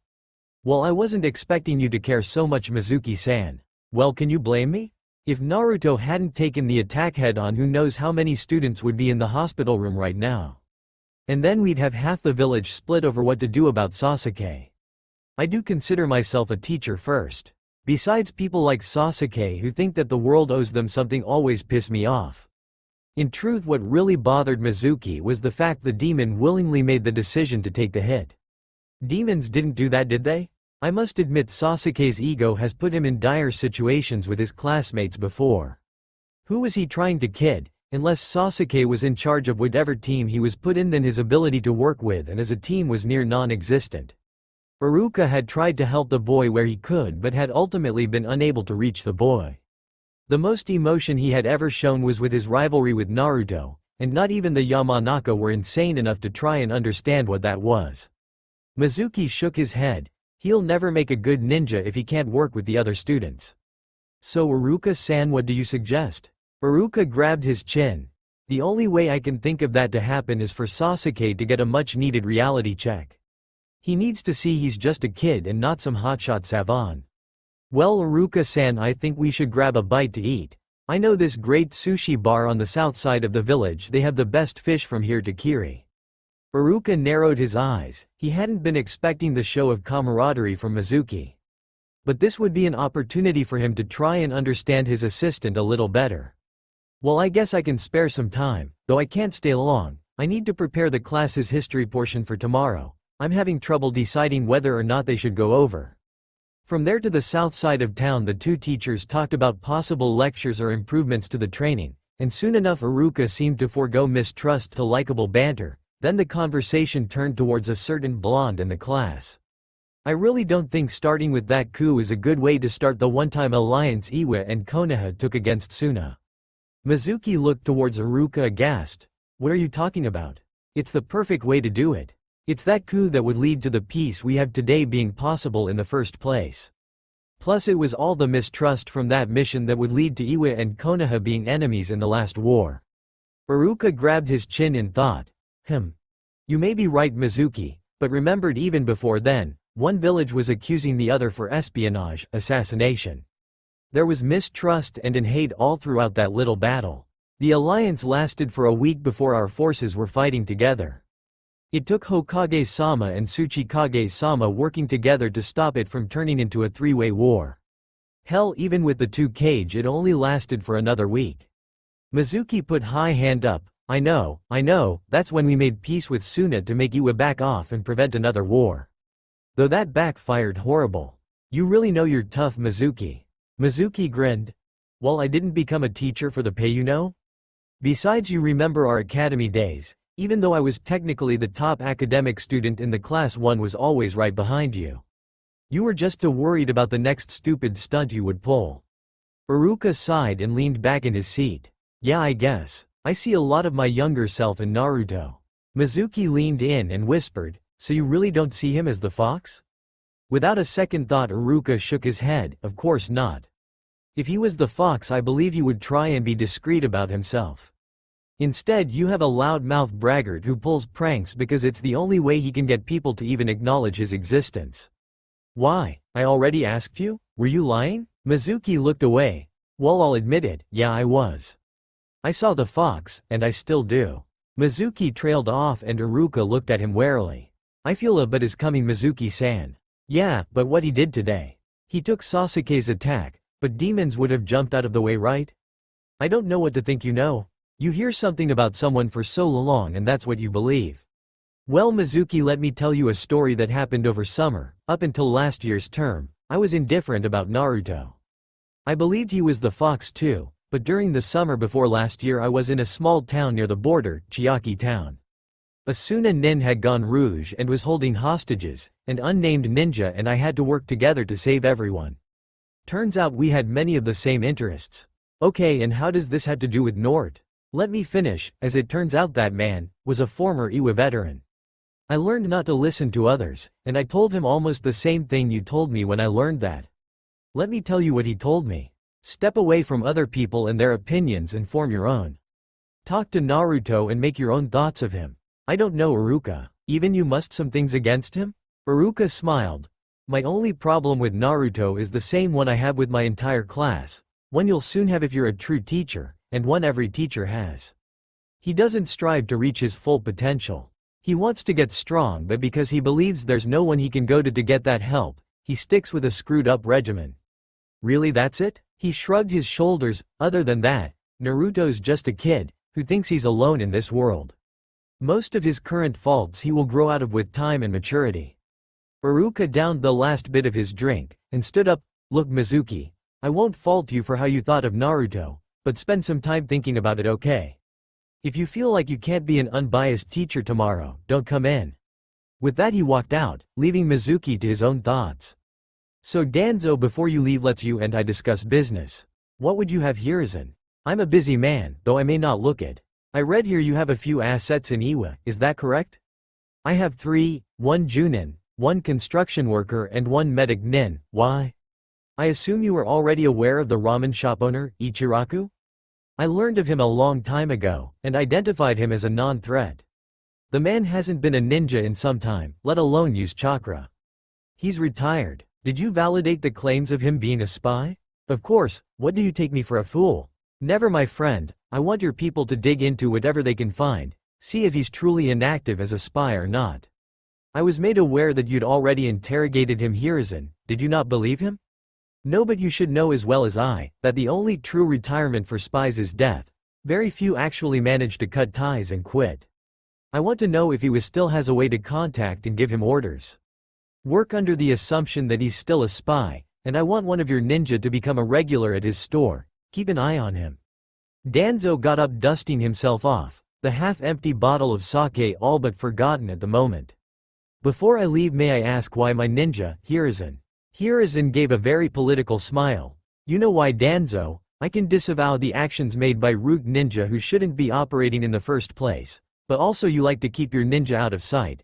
Only you really know who's part of the program. Ichiraku's ramen has become a favorite of sorts for my ninja. Too much a chance he'll notice someone watching him directly. He already knows I have a ninja watching the place. I don't think he'll expect this though. Danzo nodded, saying as he reached the door, understandable, Hiruzen, I would do the same thing actually. Which is why I'm surprised to be hearing you say it. You'll be getting the same reports I do.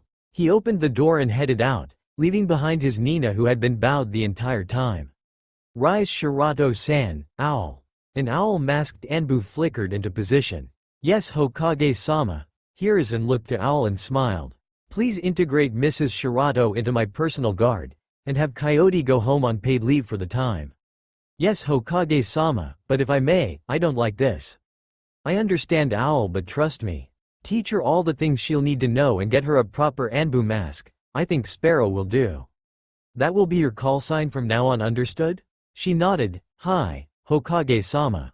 Hiruzen nodded to Owl. Take her to get properly outfitted, and have her go a psyche evaluation. No hard feelings, I hope, but I need to make sure I have your loyalties when on a mission. I don't want Danzo's programming to override my commands. Shirato got up from her bow. Hi, Hokage-sama. Okay, blue blood, follow me. As they left, Hiruzen turned his chair around to stare at the faces of the past Hokage. Am I doing the right thing, Tobamura-sama? You would never approve, but it's for the interest of the leaf that I do everything possible while I sit in this chair. The next Hokage may not have the same strength as me. He stared hard, hoping that those inanimate objects would somehow give a sign to his prayers. All he got was a small gust of wind that suspiciously lifted the end of the fourth picture, slightly revealing the safe Hiruzen had hidden behind it. What, no? He's not ready to face your enemies just yet, Minato-san. Though he does deserve to know the full truth, but not yet. When's ready and strong enough, I will personally show him to your estate. He let out a long breath and started taking a puff off of the pipe. Smoking will kill you one day, old man. A deep voice, one he hadn't heard in a long time, forced Hiruzen to snap around. There in his office was Jiraiya of the Sannin. Jiraiya, boy, what brings you here in my office? Your next report isn't due for another 2 weeks, let alone the next face-to-face visit. It was Jiraiya's serious face that gave it away. He wasn't here on business, certainly not pleasure. No, he was pissed off about something. You're working with Danzo. Not a question, but a statement he knew. So that's why he was mad. Yes, Jiraiya, I am. His root Anbu make for an effective tool. I take it you disagree? He wasn't surprised Jiraiya found out so soon. Hiruzen had been expecting this for some time. Of course I fucking disagree, Sarutobi-sensei. How long have the two of you been enemies? And for no reason all of a sudden you're friends? Well, Jiraiya, friends is a bit too strong a word, more like allies at the moment. I fully expect Danzo to betray me the moment it suits his purposes. However, I am the Sandaime Hokage, and I have let my village go astray for too long. I will do what it takes to get control of my village and do what is right for my people. What is best for my ninja? I am known far and wide as the Professor, master of all the hidden leaf ninjutsu. It's time I start acting like it. But not like this, sensei. You may be the professor, but going down this road you're going to have to make choices you'd never choose to make. Hiruzen's eyes hardened over. You're right, Jiraiya, but I walked down this path because that is what is best for the leaf. Now you're starting to sound like Danzo to sensei. How long will it be before you disregard the will of fire, prioritize power over peace? How long before you start making sacrifices of your own people? You go too far, Jiraiya. I may be making hard choices, but I am not completely lost. I am still me, and are you so sure of that, sensei? Jiraiya turned his back to Hiruzen walking towards the door, because I'm starting to have trouble seeing who's in front of me, the professor or the warhawk. Hiruzen watched Jiraiya leave before slumping in his chair. Looking towards the portraits, he asked again out loud this time, am I doing the right thing, sensei? Lord First, Minato? Am I? Naruto opened his eyes to the white noise of a very familiar hospital room. Great, not even 2 days in and I'm already in the hospital. Naruto sat up looking around the empty room, his chest screaming to get back down, making Naruto flinch. Man, did Sasuke really do this much damage to me? Shit, He reached over the end of his bed, aiming for the doctor's report, which is when he learned of the massive sore spot just at the base of the back of his neck. The doctor's reports told Naruto everything he already knew. So it's only been a couple of hours, huh? That'd explain why I still hurt though. The most interesting thing on the report though was a side note at the bottom which read, "Lucky to note have serious and crippling burn wounds." Man, Sasuke was aiming to do some serious damage. Is this what Shinigami meant when he said time would try to fix itself? Because Sasuke never did that before. Hell, the closest thing he did was at the first battle at the Valley of the End, and even then he couldn't bring himself to actually kill me. Man, I really need to train so that this doesn't happen again. Also, I'm really going to have to thank Kurama for healing the burn damage first. Normally she'd treat the other injuries before healing my skin. Naruto stood up against the judgment of his body, making him flinch. He really did a number on me though. I need to start some endurance training. Well, first I need to learn how to use this body, because my mind keep trying to make it use moves it doesn't know yet. Man, the back to the past stuff is super hard. Naruto headed over to the window, stopping for a brief second to look at the golden-colored sky as the sun was just starting to set. Hey, was that Iruka walking down the street with Mizuki? It's not like I ever knew much about Iruka's personal life.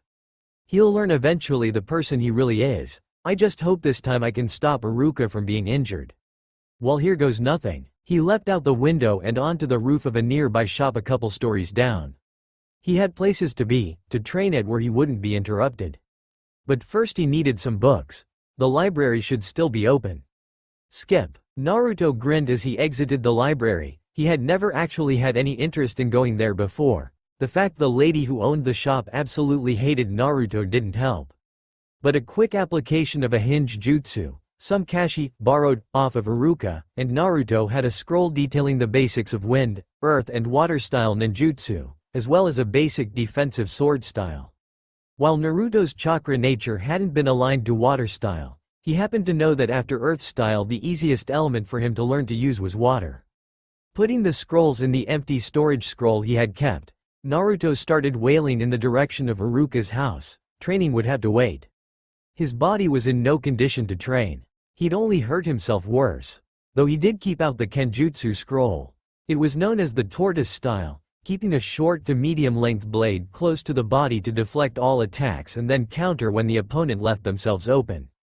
Very basic and easy to overcome if one were fast enough or strong enough to overpower the user. But Kakashi had told Naruto that Danzo's root Enbu used a modified version of this style, and Naruto had seen firsthand how deadly Sai was when he used his blade. The katas were indeed very basic. It was more about timing when to dodge, when to deflect and when to counter-attack. It even went over some more advanced techniques. And if I incorporate Dad's flash step, then I can easily keep up with faster opponents. So really, using this style, all I have to worry about are people who are physically stronger than myself. Use some clones as a diversion cannon fodder. Yes, this has potential. And thud. Naruto was so caught up in his thoughts he hadn't seen the other person walking down the street caught up in her thought on the way to the hospital, to see her friend. They collided head-on, and both fell to the ground. Oh, I'm so sorry. Hinata? Naruto-kun? She was genuinely surprised to see the blonde out and about, and reading. He should still be unconscious, but no, here he was having apparently been to a scroll sutra or maybe library, actually getting into knowledge. Oh my, I'm sorry Naruto-kun. Naruto got up quickly and held out his hand to Hinata. No Hinata, it's my fault, I'm sorry. Here, let me help you up. He swiftly grabbed Hinata's hand, bringing her to her feet.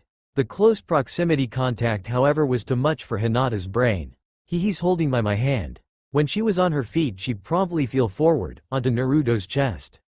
Oh great, she fainted, and I have no idea where the Hyuga compound is, because I never had a reason to go there.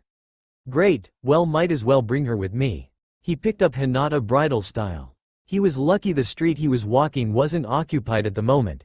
Kami only knows what number of rumors would have started. Well, little did Naruto know there was a set of eyes watching, an older set of eyes. Pupilless white eyes watching as the Jinchuriki picked up the Hyuga heiress and began walking towards the training area. Hinata had the best dream ever. She was whisked off her feet by a blonde knight in shining armor. Until she heard the sounds of forest life, and felt soft grass beneath her. She heard the grunting of a male somewhere to her right. She was obviously in some sort of shade, as every so often spots of sunlight would hit her eyes for a brief second. Mumbling to herself about a good dream ruined, she sat up rubbing her eyes. The last that she remembered was talking to Naruto before he. Her face went flush as she remembered the feeling of his firm grip on her hand. The kind and sorry look in his eyes. How did she end up here? Looking around, she seemed to be in some sort of training field. She had been right about her assumption of shade. She had been placed underneath a tree. The sound of some guy training were somewhere behind the tree.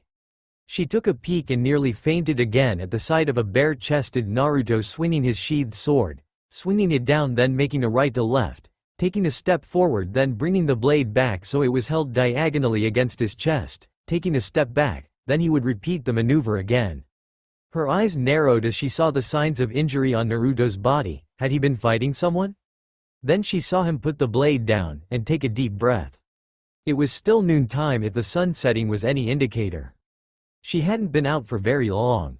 Her eyes were drawn again to Naruto as he made the weirdest hand sign. He made a cross sign with his left and right index and middle fingers. She heard him say, "Shadow Clone Jutsu." And what followed was two explosions on either side of Naruto, blowing him back a couple of feet, much to his rather loud cursing. That explains the injuries. He's practicing some sort of ninjutsu. And from what she saw, one that required a large amount of chakra. He was laying on his back staring at the sky. Damn it, I need this jutsu. Well, chakra control it is. He sat up, grabbing a few stray leaves and attaching them to his body. The very basics of chakra control, what would later be used to teach young ninja how to walk on water. Hinata, being the Hyuga heiress, was trained how to do all of that years ago. It was an effective tool to help hone the gentle fist fighting style her family was known for. It makes sense for Naruto to require extra chakra control lessons. His chakra stores were almost bigger than two or entire classes combined, teachers included. Naruto had about 6 leaves attached to several different parts of his body. But his face was distorted into a grimace, as he held them for a couple of seconds before the leaves fell. He balled his fist and hit the ground growling, before picking the leaves up and placing them on his body, one after the other. Hinata made a few quick hand signs and activated her Byakugan, examining Naruto. Almost immediately she saw the problem. He was rushing the exercise, not establishing a proper connection from the leaves to his body with his chakra, before placing the next leaf. He was causing a strain almost, because his chakra control was trying to catch up to his actions. He fell short. Here's my chance to try and get closer. She started walking forward, but her mind flashed to her actually having to talk to Naruto and she paused, anxiety welling up in her. But can I? I mean, what if he doesn't want my help? She shook her head. If I don't take a step, I'll always be behind him. She took another step forward, and then another.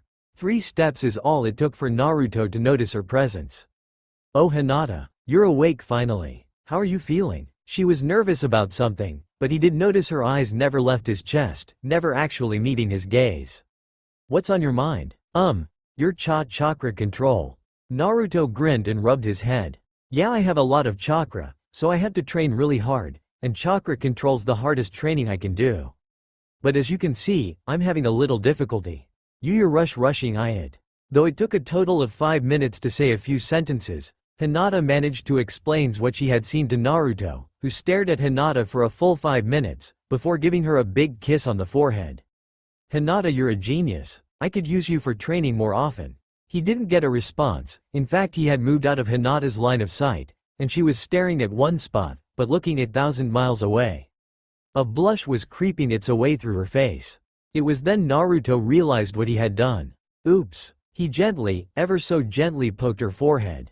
Of course she fell back, fully erect like a statue, onto her back, not flinching, not blinking, not response whatsoever. I think I actually broke her this time. Well, I better find out where the Hyuga compound is. I don't think she'll be awake or even active for much longer. Great. Hokage-sama, what can I do for you? Sasuke's monotonous voice carried throughout the empty Uchiha compound.